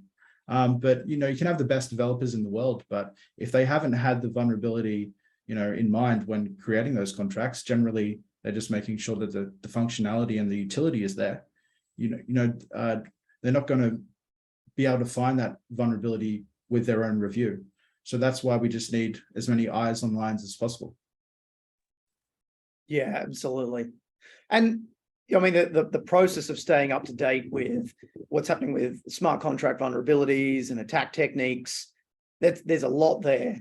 How do you stay up to date with what's happening and evolving in this space? And how do you integrate that knowledge back into the process of the audits? You jumping in, Jack? Oh yeah, well, I guess we're always scouring and scraping the internet in good places and bad, just trying to find, I guess, what's happening in the space at the current time. But we have a network of other security firms that we keep in contact with and stay up to date. Just looking through blogs, seeing what's happening on Twitter. I think the best thing that you can do as well is just use your own due diligence, see what's going on out there in the space at that given time, and make sure that you're well protected. But going to conferences and hearing about the latest attacks and vulnerabilities, I would just say keeping up to date within the space, and whatever sort of attack vectors are new, generally within our own niche, they're made pretty available to us pretty fast. So we're always sort of at the cutting edge of the latest breakable thing. Definitely. And even from like a more almost boring perspective, one of the annoying things that we do as a sort of a company rule is it's required time that we read each new Code for Arena audit report. People that don't know what Code for Arena is, it's those competition ones where hundreds of auditors will go on and try to find as much stuff they can in the code base. So it's a really, really good way to see, usually most things are found in that sort of situation. So yeah, we read each one. And so that what you're getting to see the most up-to-date protocols and the most up-to-date audits on them. And so when we do our audits, we take notes and make a database of different types of protocols and the different things that were found. So that's another way that we do it on top of everything that Jock mentioned.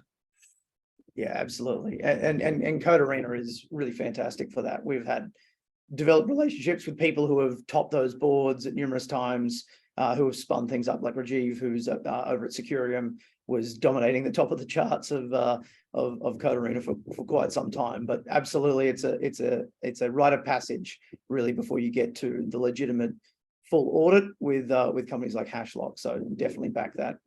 Now, I mentioned this earlier. Smart contract audits can be expensive and time consuming.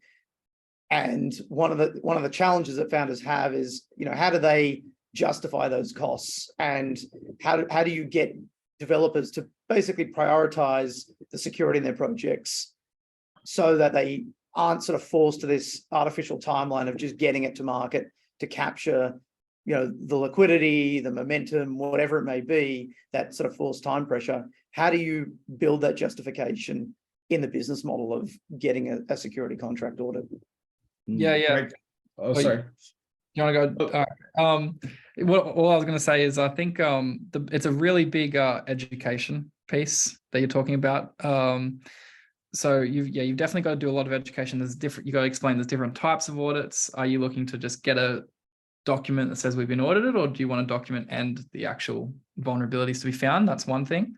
And then the other thing is, I would say it's not as bad at Hashlock because we, have to send money, via Telegram overseas to some of these larger, very bureaucratic sort of very corporate firms that take, a long time, and they're a lot more money than they should be. So yeah, we kind of solved that issue by, having more of a boutique approach to how we've built our team with competition auditors. And then, then it really does go back to education about, if you're going to be launching with, a certain amount of money on your protocol, this is sort of the Web3 assurance, not insurance, but it's the Web3 version of assurance. Because if you don't do it, history would say you might end up paying for it.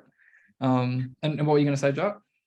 Yeah, I think, just adding on to what Fletcher said, we use the same amount of due diligence on every report. We don't just, every report that you'll get from Hashlock, it has the same standard. So we can't offer like a tiered approach to customers. It has to, at the end of the day, we sell our reputation on these reports. But I would say one of the things is just try not to cut corners, because unfortunately we see these issues where either people cut corners during development and maybe not use a reputable developer, or they'll cut corners when they're looking for a smart contract auditing firm and not go with someone who's reputable and just, trust someone off Fiverr, for example. I think the hacks speak for themselves.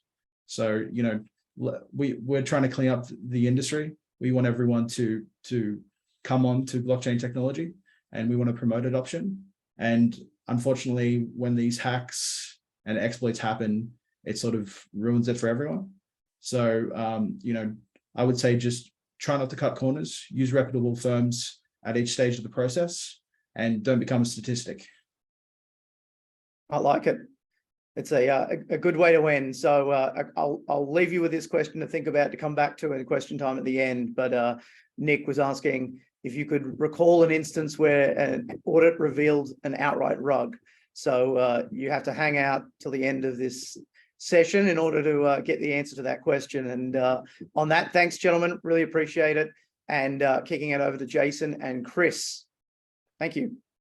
Thanks. Thanks, guys. Thank you so much. We are going all the way to the south of Australia, Adelaide. Have we got Jason there and Chris? Yeah. Here you go, mate. Thanks for having us on. So, yeah. All right, over to you guys. Yeah, just like to introduce Chris from Verida. Welcome, mate. Good to chat with you again. Thanks, Jason. Thanks, Mark. Just quickly, just like to highlight the privacy and security focus here. It's really excellent to see. There's obviously some fantastic people and projects here in Australia, so it's wonderful that they get an opportunity to kind of showcase themselves, and particularly Monero, Tide, and Congruent Labs all doing really interesting work. So I think everyone should be super proud of the Australian ecosystem here. And a shout out to Jock and Fletcher as well. We actually have used them with our audits, so I can give them a huge thumbs up.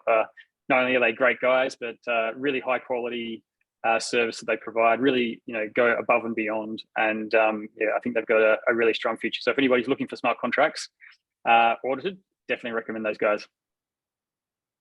Yep. No, thank you very much. And yeah, you're exactly right. It has been a very data privacy focused event tonight, which to me is fantastic because it's a big hot topic. So so I guess we'll sort of lead into, obviously you're in the same sort of field, I suppose, with the data privacy. So what are you guys actually doing? Yeah, so Verida has effectively developed a decentralized self-sovereign data network. And so really what we're doing is looking at where IPFS has, I guess, weaknesses or isn't the core, the appropriate technology solution, and filling a really important gap in the Web3 space. So the Verida network is designed, actually, let me share my screen. I'm not sure if I can do that, but let me just try that for a second. Is that possible? Yep. So I've got it off, but I've got your. Wait, did you have a presentation? Oh, actually, you know what? I think I need to actually give you host duties. So if you can be trusted, don't worry about it. That's fine. Sure. Yeah, it's all good. Okay. So yeah, so effectively, Verida is the data storage network is a bit more like a database. Think of it as like MongoDB, but completely decentralized and self-sovereign. So the self-sovereignty is super important because what it means is that as a user, I can have my private keys, and those keys, not only do they unlock my crypto, they actually unlock access to my data, all of my data that I store inside of the network. So it means that users can delete their data. They can even self-host their data. You can't do something like that with IPFS. It means the data is regulatory compliant because it'd be guaranteed to be stored within a particular country or region, which is very important for GDPR or some of the Australian regulations around where data is held. But it's also a traditional database. So you've got queries, you've got indexes. It's blazingly fast. It's sort of like a traditional database type speeds rather than the sort of more slower read-write speeds that you tend to get with other decentralized storage solutions. So that core kind of technology, we sort of developed that 2 years ago and have been improving on that over the last 2 years with our testnet. And then over that time, we've realized that there's a missing piece of this technology. You can have a blockchain like Bitcoin and Ethereum, but until you've got a wallet that makes that accessible to users, you're really only halfway there. And so we've developed the Verida wallet, which is the first true kind of Web3 wallet that brings together a multi-chain crypto wallet. It brings together decentralized identities using the W3C standard. It brings together your data, so you can store all of your data encrypted. Access control is using your private key. Encryption is controlled using your private key.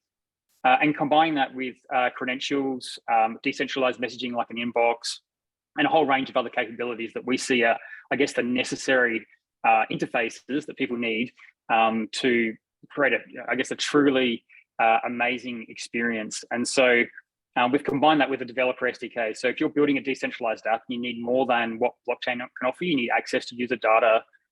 You need to handle credentials. You need to think about, having a blockchain wallet that's multi-chain. The Verida wallet is designed to really suit developers for a whole range of new use cases beyond just the traditional kind of crypto, DeFi, NFT type of use cases. Yep, perfect. So what are you guys sort of doing regarding like reputation and trust and all that sort of stuff? Yeah, so there's a lot we're doing there. So one of the key use cases is around verifiable credentials. So allowing an individual to go through a process and verify some information about themselves and then prove that information to others. So earlier on today, the conversation came up around KYC, know your customer. We provide end-to-end sort of tooling there for people to, for a user to go and, get issued a KYC credential, store that in their wallet, and then they can go and reuse that in multiple instances across multiple applications and prove who they are. So we're doing that with things like KYC, things like proving, education credentials or employment history. We have a Web2 data connector framework that allows people to connect things like their GitHub account and prove that they did a particular commit. So you could use that to drop tokens, people that commit to open source projects, for example.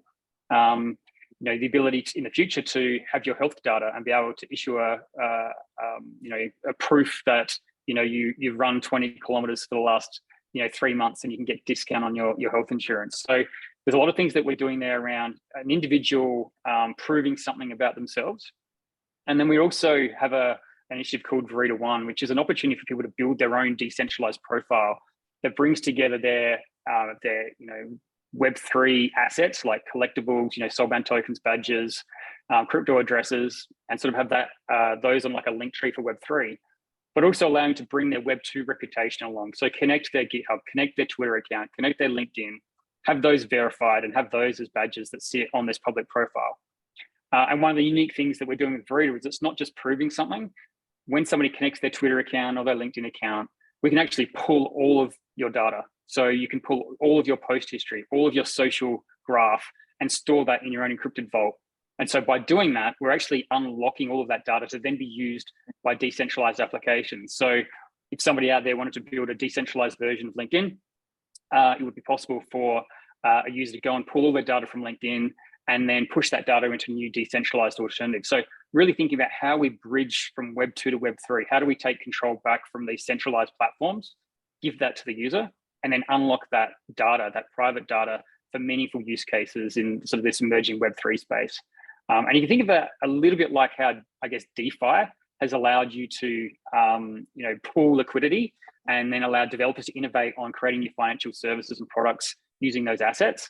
We see a similar opportunity. If we can help people claim all of their private data, we can unlock this wave of innovation of app developers to use that private data in lots of interesting ways. And it's really important to note here that when I say, apps using private data, what's really happening is there's a whole consent model here. So users are always in control. They're consenting to how their data is used and consenting to providing that access. Oh, sounds good. So obviously you're really bringing TradeFi, DeFi, Web 2, Web 3, bringing them together. Are you doing things like working with government organisations to get things like Medicare and all that sort of stuff linked? All of that is technically possible. I think we're probably, my previous life in tech has made me realize that going straight to government as a startup for projects is maybe not the most agile and the quickest way to market. So those conversations definitely come up from time to time, but that's not our focus. We do have a range of partners that are enterprise focused, and they tend to have those types of relationships. And so for us, our objective is to take our technology and enable others to build solutions. So working with partners that will build and partner with governments and other large enterprises in a range of use cases. And so we've done a few interesting sort of proof of concepts in those types of projects. We can't unfortunately talk about them at the moment, but we do also have a couple of interesting announcements that will come out in the next couple of weeks with one partner in particular, who everyone here on this call knows very well, that we think is going to really unlock a lot of those really exciting use cases globally. Yeah, no, sounds good. So what what sort of separates your wallet and platform with other sort of similar platforms? Yeah, so if you look at the crypto wallet space today, it's very much focused on being, it's all about blockchains, right? Our belief is that you need to, if you want to have a fully decentralized technology stack, you need to have blockchain, which is really around decentralized computation, but you need to complement that with a whole range of other things. So as I mentioned, decentralized identity, being able to create multiple accounts that represent who you are that aren't actually linked to a blockchain address. We don't want to necessarily have our public, blockchain addresses linked to our identity, but sometimes we do. So you need to have a distinction there and a separation. So we provide that separation. It's also essential that we bridge this gap, as I mentioned, around data. So, having a wallet where it's a really easy interface to just pull your data in and then share that with different applications. Thinking about the trust, if you interact with a smart contract or with a decentralized application, can you trust it? We've got a single sign-on approach that we've implemented that combines the ability to unlock an encrypted database, but also unlock access to your crypto wallet. So doing one scan of a QR code and you unlock a whole range of capabilities to create a seamless experience for users. So we're really strong on the security and really strong on the user experience. And so the Verida wallet combines a whole range of, things that haven't really been seen before to try and move forward with the Web3 technology and make it more suitable for mass adoption. Yeah, just a couple of questions have come up in the chat. How does it compare to cloud-based databases like AWS and that? Yeah, so in terms of feature comparison or in terms of performance, it's pretty much the same. In fact, as I mentioned before, you can self-host this. So you can think of this as like a traditional database, and there's all these nodes distributed around the world. And as a user, you can choose as many of those or as few of those nodes that you want to actually host your data. And so when I want to access data, I connect to those nodes and I synchronize with them in a sort of a peer-to-peer fashion. So it's incredibly fast. It's very feature complete. It's actually built on CouchDB, if anybody knows that. So a very well-established document database maintained by IBM. It's been around for about 15 years. So it's incredibly sound sort of technology footing that we have here. Yeah, no, just another question from the chat. Is it possible to integrate with things like MetaMask? And is there non-custodial staking through the wallet enabled? We don't have non-custodial staking at the moment, but that's something we'd love to introduce. You can't use it with MetaMask at the moment. There's some really intentional reasons for that. One of the important things is when you unlock access to your data, you effectively have to do that in a way where you have to provide like a deterministic private key, if I don't want to get too technical, but you effectively have to do something in a particular way.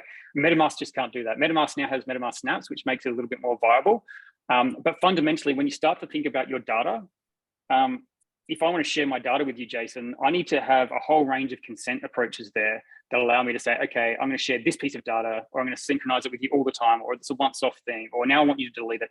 There's a whole range of use cases or user operations that you need a user interface for. And MetaMask is just not designed for that. So that's why we've gone down the path of actually developing a wallet.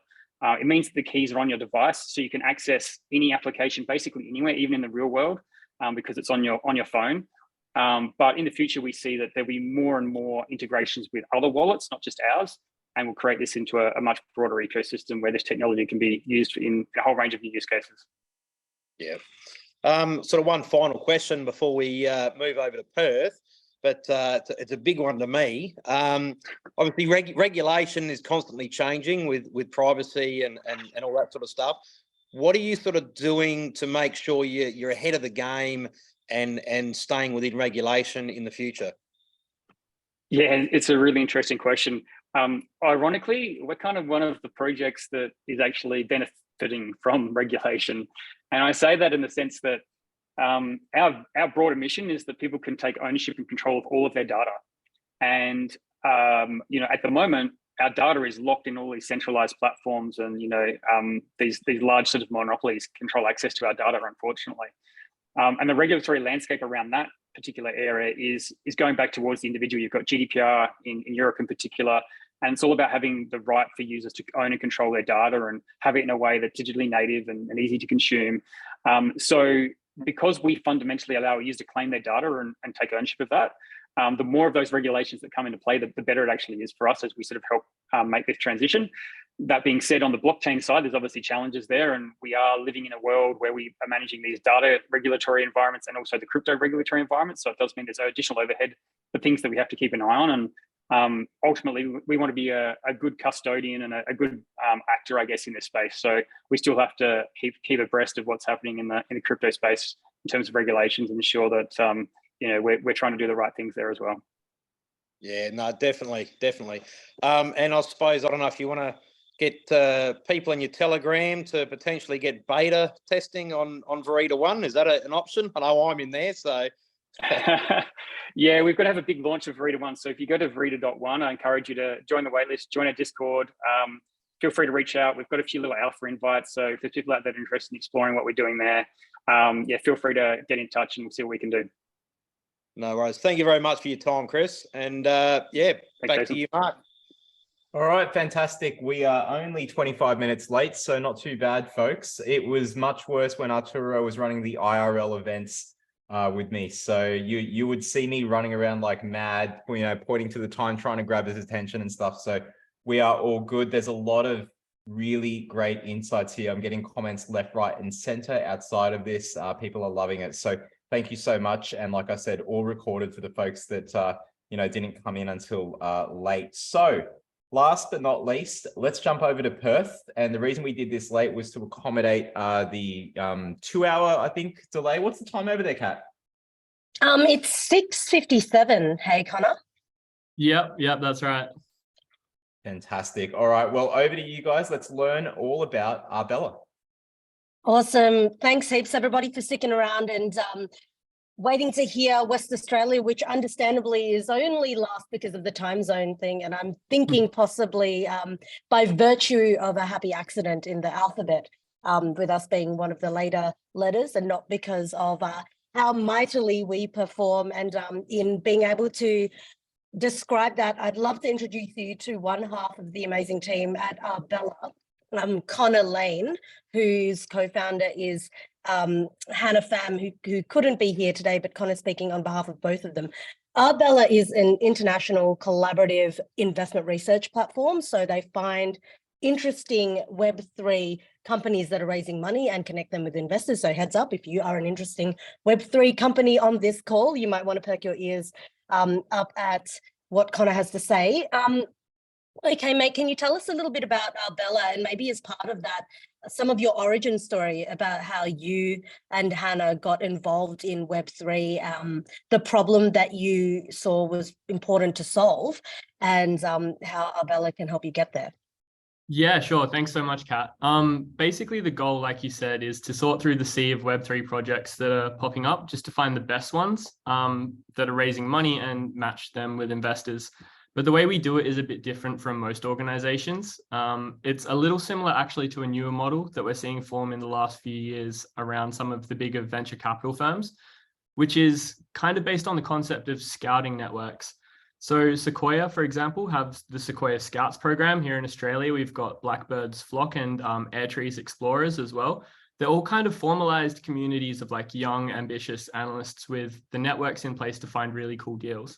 So one of the benefits of these programs is that you surround yourself with analysts and founders as an investor who are themselves surrounded by friends and community who are really on the pulse of what's going on in their industry. So they're the ones who are starting companies and they're the ones who are seeing the most interesting projects at the ground floor level. So we kind of decided to form one of these for Web3 and incentivize a community of people to find projects and then write reports on those projects if they think they're interesting. So the model's innovation is kind of taking this kind of decentralized scout model, I guess, and showing these reports to our network of Web3 VCs and investors with the goal of presenting them with the best community sourced companies in the form of a detailed report on that company. How we started, I've known Hannah since university. We met in London when we were working in economics at think tanks over there. Both, I think, just overly idealistic about the finance industry, and then went to go work in it. And yeah, I thought that it was time for a shake-up, which was, I think, a natural path into blockchain and wanting to start a project. Awesome, Connor. So a real component about Arbela is, the real shift from that traditional research method to moving into more of a community-led, collaborative, collective research effort.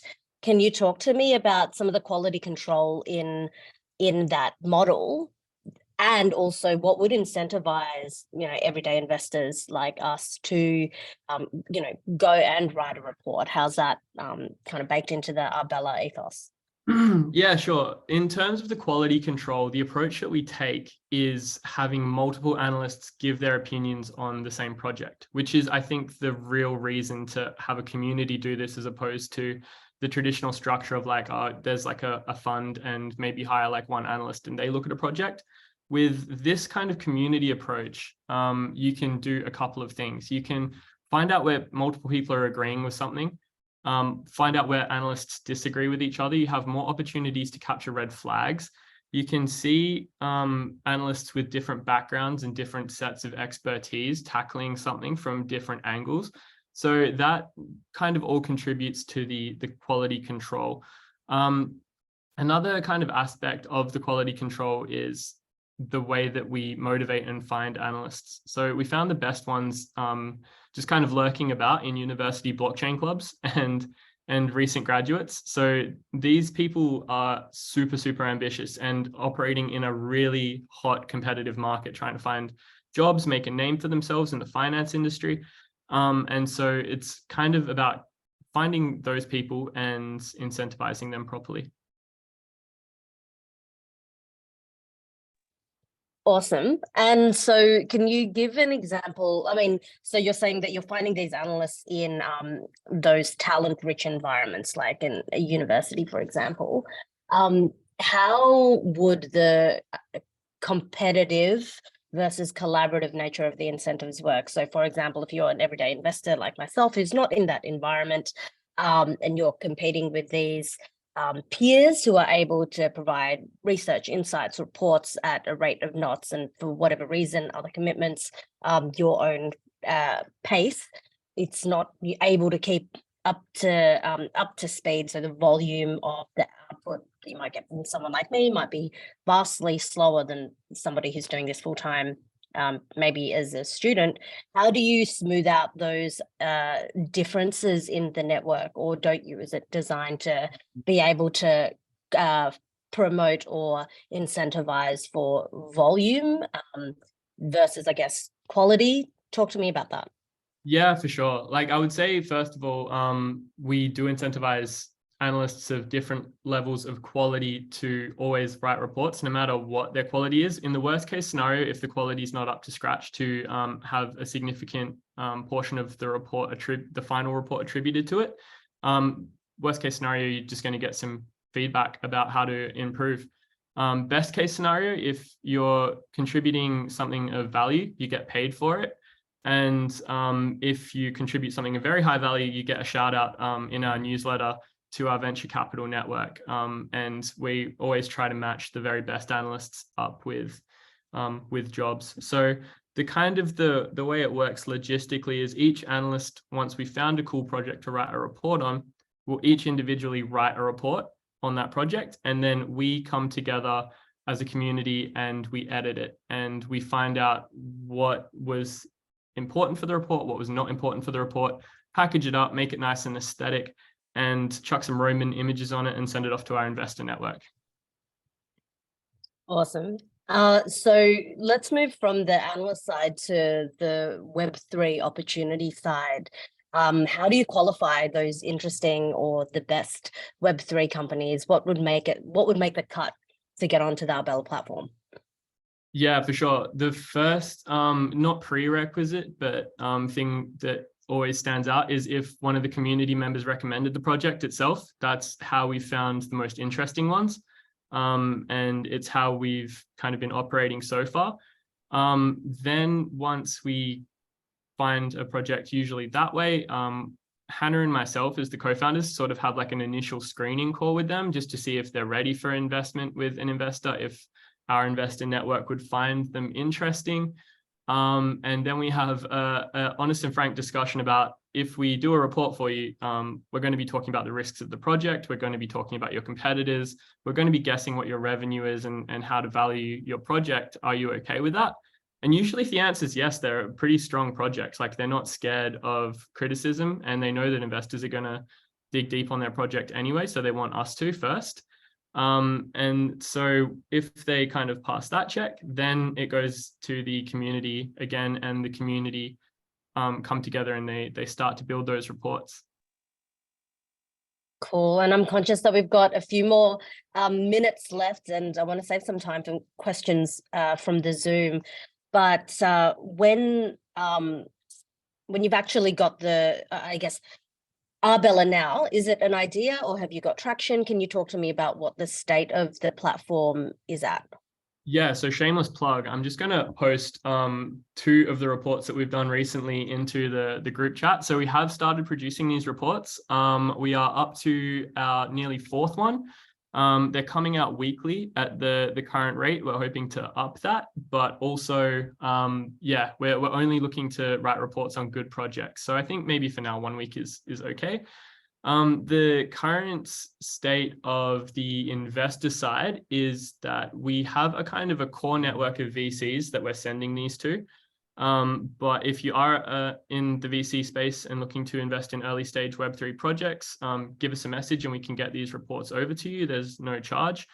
And on the startup side of things, we're actually pretty backlogged at the moment. So we're not taking on any new projects for a little while. But on the analyst side of things, we're always happy to take on new analysts. I noticed that Steph is or was here from Airtree VC. Do you collab with existing VCs? I know that you're talking to a few. Are they part of your network as well, or how does it work?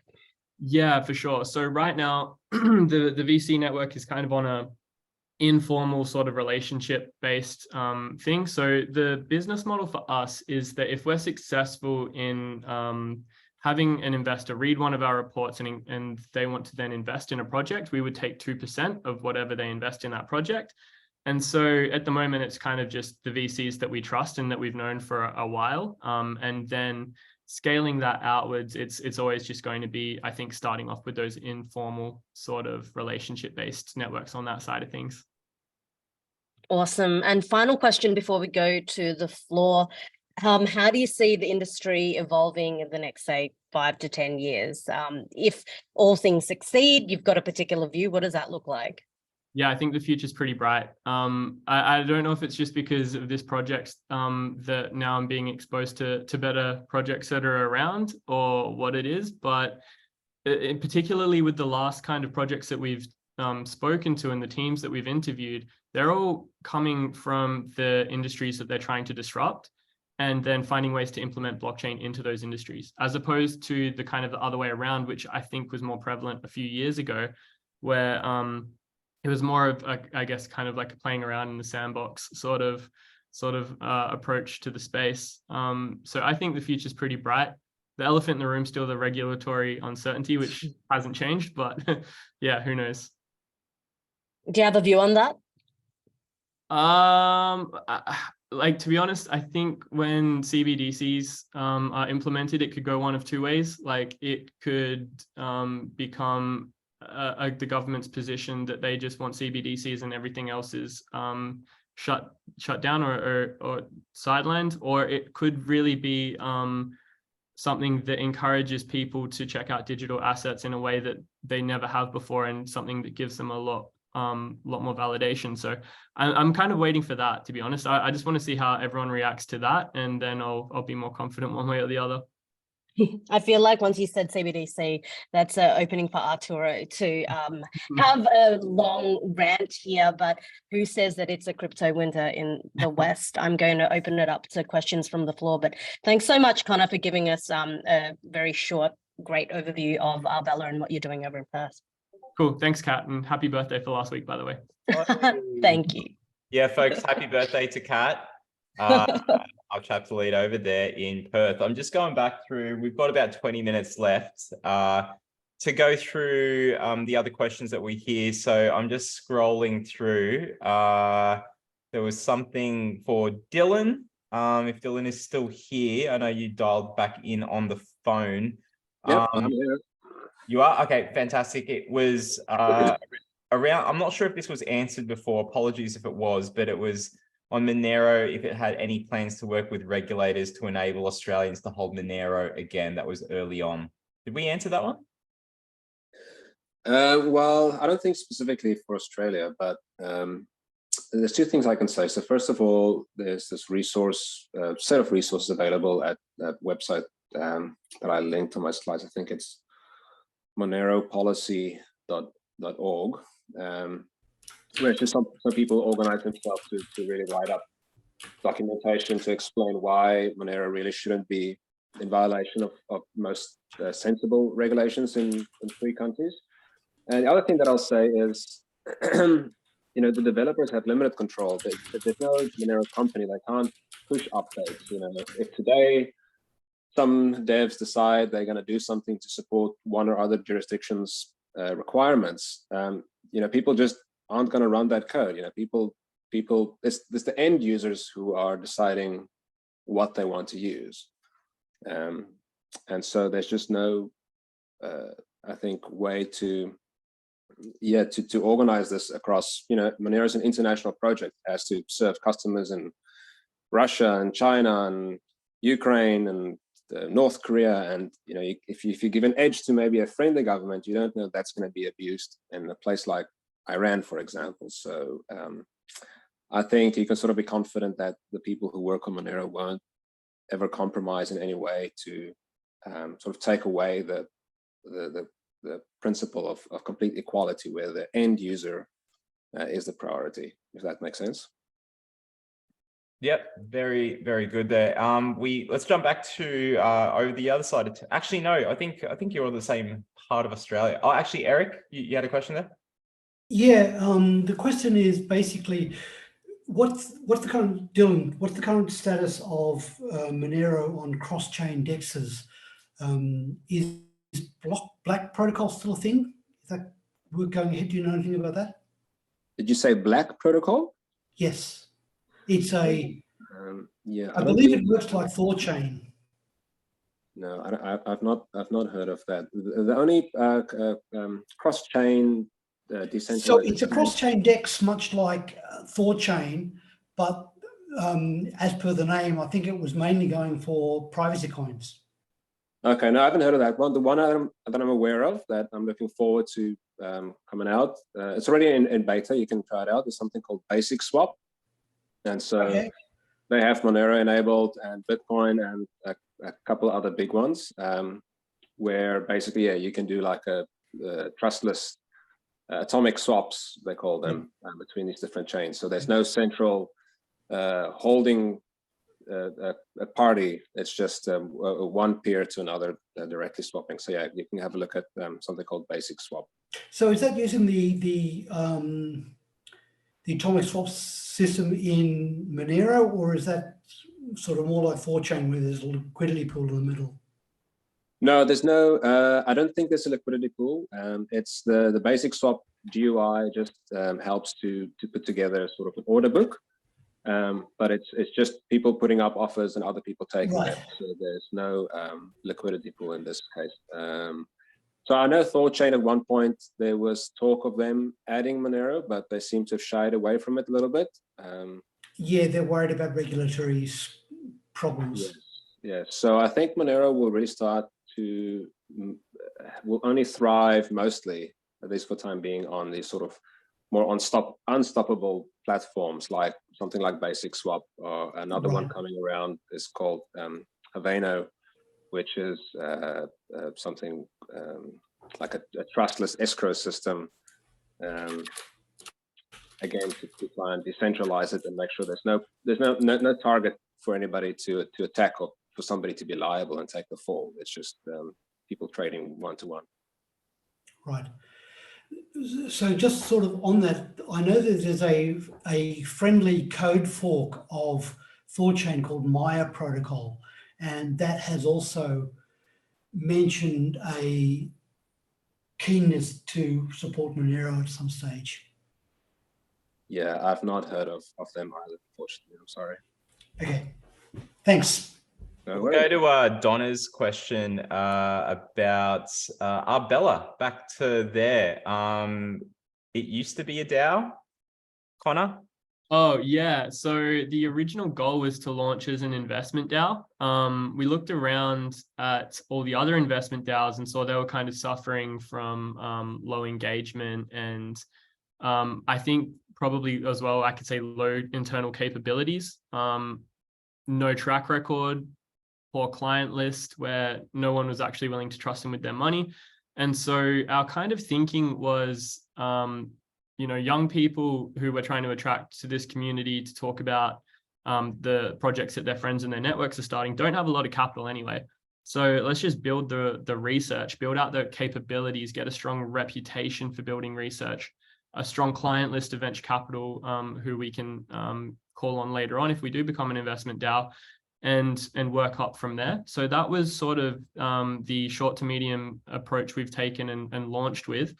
But we are, I think I can say, working with a researcher from the DFCRC and DigitalX to help us decentralize a lot of the processes that we have that are currently centralized, but decentralize them in a kind of a novel way to retain that community involvement, that community engagement, and give the power to the community to make decisions, but not being irresponsible with it and not turning it into a popularity contest. So yeah, I think the short answer is it's harder than it sounds to have a DAO project with strong capabilities and strong engagement. So something we want to do, but we're thinking about very carefully.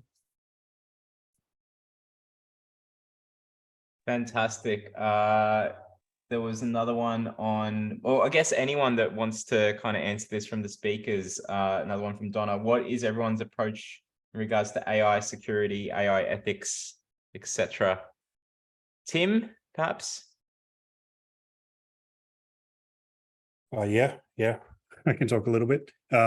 So, from our space in the identity world, it's, you can't really use LLMs like ChatGPT because, you're dealing with private data, but, we are exploring ways to build out like managed data sets that we can run models against, so we can get sort of close to real-time threat analysis on events, because it's basically, one of the big issues is, you kind of want to deal with threats as quickly as possible so they don't get realized into attacks. So, things like collating data from, there's tons of sources out there. There's like 20 different public data sources around like active threats being published.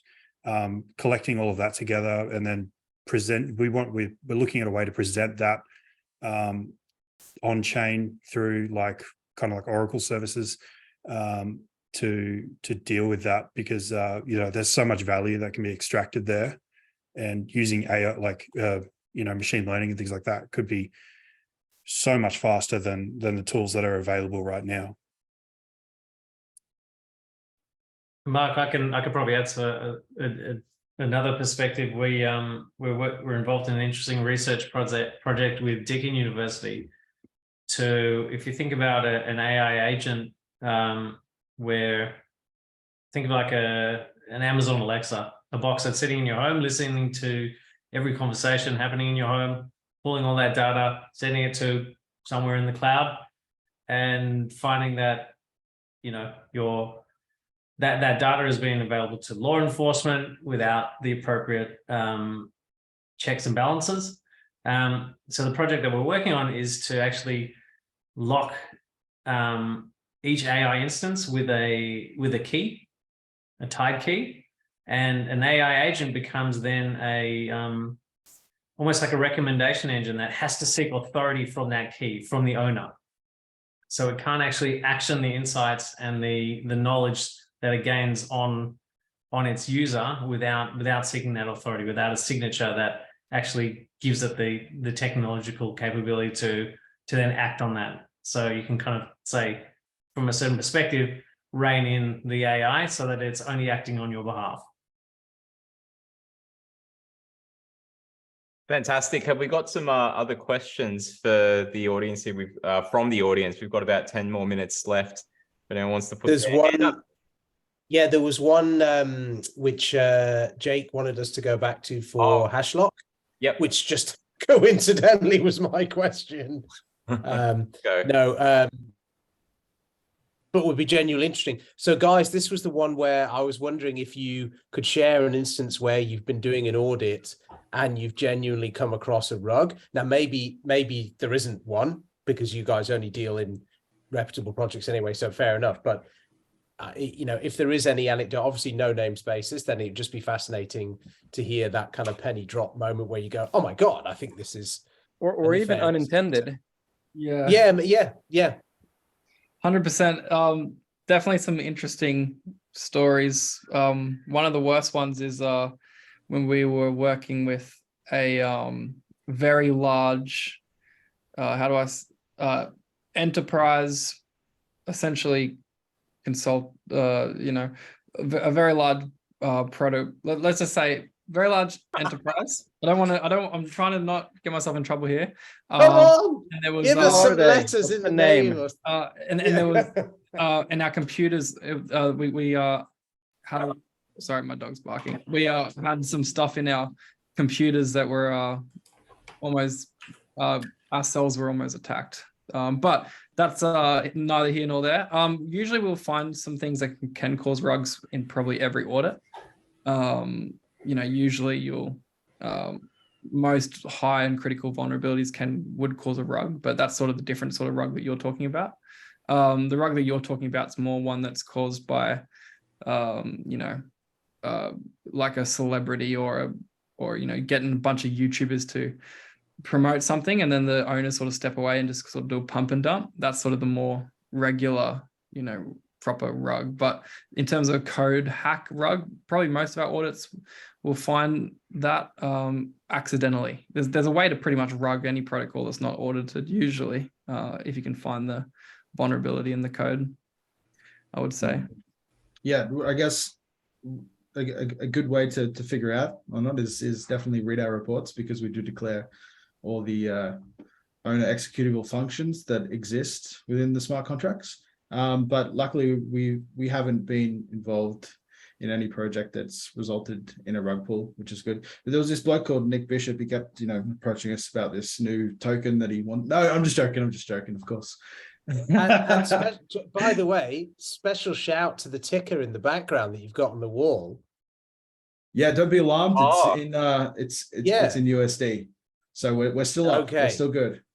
I just briefly shat my pants then, but no, yeah. We're all good. Let's go to Eric's question. You had hand up, and then we'll jump over to Adelaide and Chris if you got any kind of comments on what's been said so far. But go ahead, Eric. So for people that are working with regulators, and that's, I suppose, would be Tommy from Swyftx, but also Jordan and Tim, are the regulators even aware that centralized exchanges should be treated very differently from DeFi, and that the regulatory impositions that might be appropriate for the former are totally inappropriate for the latter? Purely? Tommy?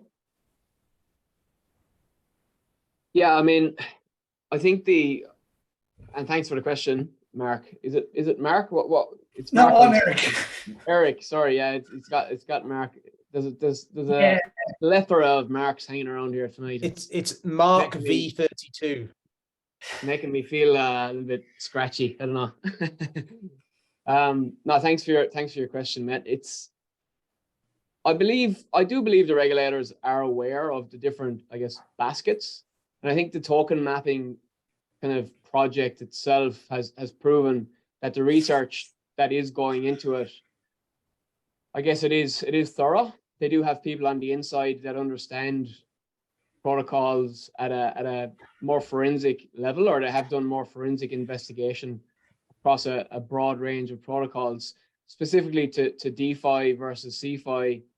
I guess I can't comment directly to, I haven't been in a meeting or had an instance where there's been direct conversation between like matching the two versus each other. But I guess I do hold some hope, but it is based around the initial findings or the initial kind of collaboration around the token mapping. That's kind of where my view is forming. Tim, Jordan.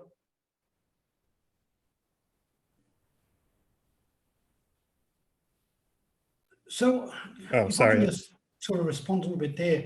I actually attended the Sydney, the Blockchain Sydney group had a presentation about the token mapping thing. And as somebody who knows this space reasonably well, I was incredibly underwhelmed by the government's incredible lack of clues, it seemed, in that they were making up a whole bunch of new terms for things that the industry has been using for close to 10 years. They were so out of touch. I'm done. You want to add to that, Tim? Yeah, being out of touch is our government's MO. But what seems to be happening is like Treasury is doing one thing, but it'll ultimately become the ATO that actually implements this, and who knows if they're going to actually talk with each other about it. I wouldn't be surprised if they don't, and then they come up with two different ideas on what they're going to do. But yeah, so I dropped in the chat as well. I'm not involved in that Treasury side of work, so I'm probably not the best person to ask. I think it's also worth mentioning that there are a lot of different people that are involved in those conversations, and some of the guys in Treasury are more degens than the most degens here, which is it's important to kind of consider. They really know their stuff now. That knowledge goes into the way in which decisions are being made for a variety of reasons due to multiple kind of pulls in different directions is a separate thing, but they definitely have people that know their thing in-house, which was to me surprising, because I also have that perception, but it's good to kind of acknowledge and be aware of that. Let's jump over to Chris from Verida. Are you still there, Chris? Or maybe not. All right. Well, look, we've got one more question from someone not named Mark or Eric. If anyone has any other questions here as we round out, but there will be a recording of this out on the YouTube later this week. Anyone? Looks like we're all good. All right. Well, look, everyone. Oh, go ahead, Tommy. You want to say something? No, I was giving you the closing wave. Oh, okay. I thought it was like the Jedi mind trick. These are the droids or not. All right. We're going to wrap up. I know there's a few more questions coming through in the chat, but we'll record all of those. Like I said, I'll get the transcript and I'll put something out to the speakers. We had a whole lot of email exchanges to get ready for this, and it far exceeded the expectations that all of us had. Wasn't sure how it was going to go, and did not really plan for. Oh no, we did plan for this to be a privacy and data thing. That's right. That's what I'll say. That's my story, and I'm sticking to it. But please do follow us on Twitter, Aus DeFi or DeFi, defi.org.au. There's a whole heap of links there. There's the Substack, there's blog, there's the Discord where a lot of chat is going on. Many of you are from there. I thank you again. We do have the YouTube video that will come out on this meetup, and it's also where the podcasts go. I do have to update and get our Spotify back on track because we've recorded a heap of community shows and just not put them up on Spotify. So for folks that just want to listen to the awesome voice that I have, as well as Shahira interviewing people like Jock, and Fletcher over at Hashlock, etc. We will get the Spotify back up and running. But I wanted to say thank you everyone again who has stuck it out till 9:30 on the dot. Well freaking done. That is it. Thank you so much. Follow everyone here. Hope you took screenshots. Like I said, recording will be out soon. Love you all. Thank you.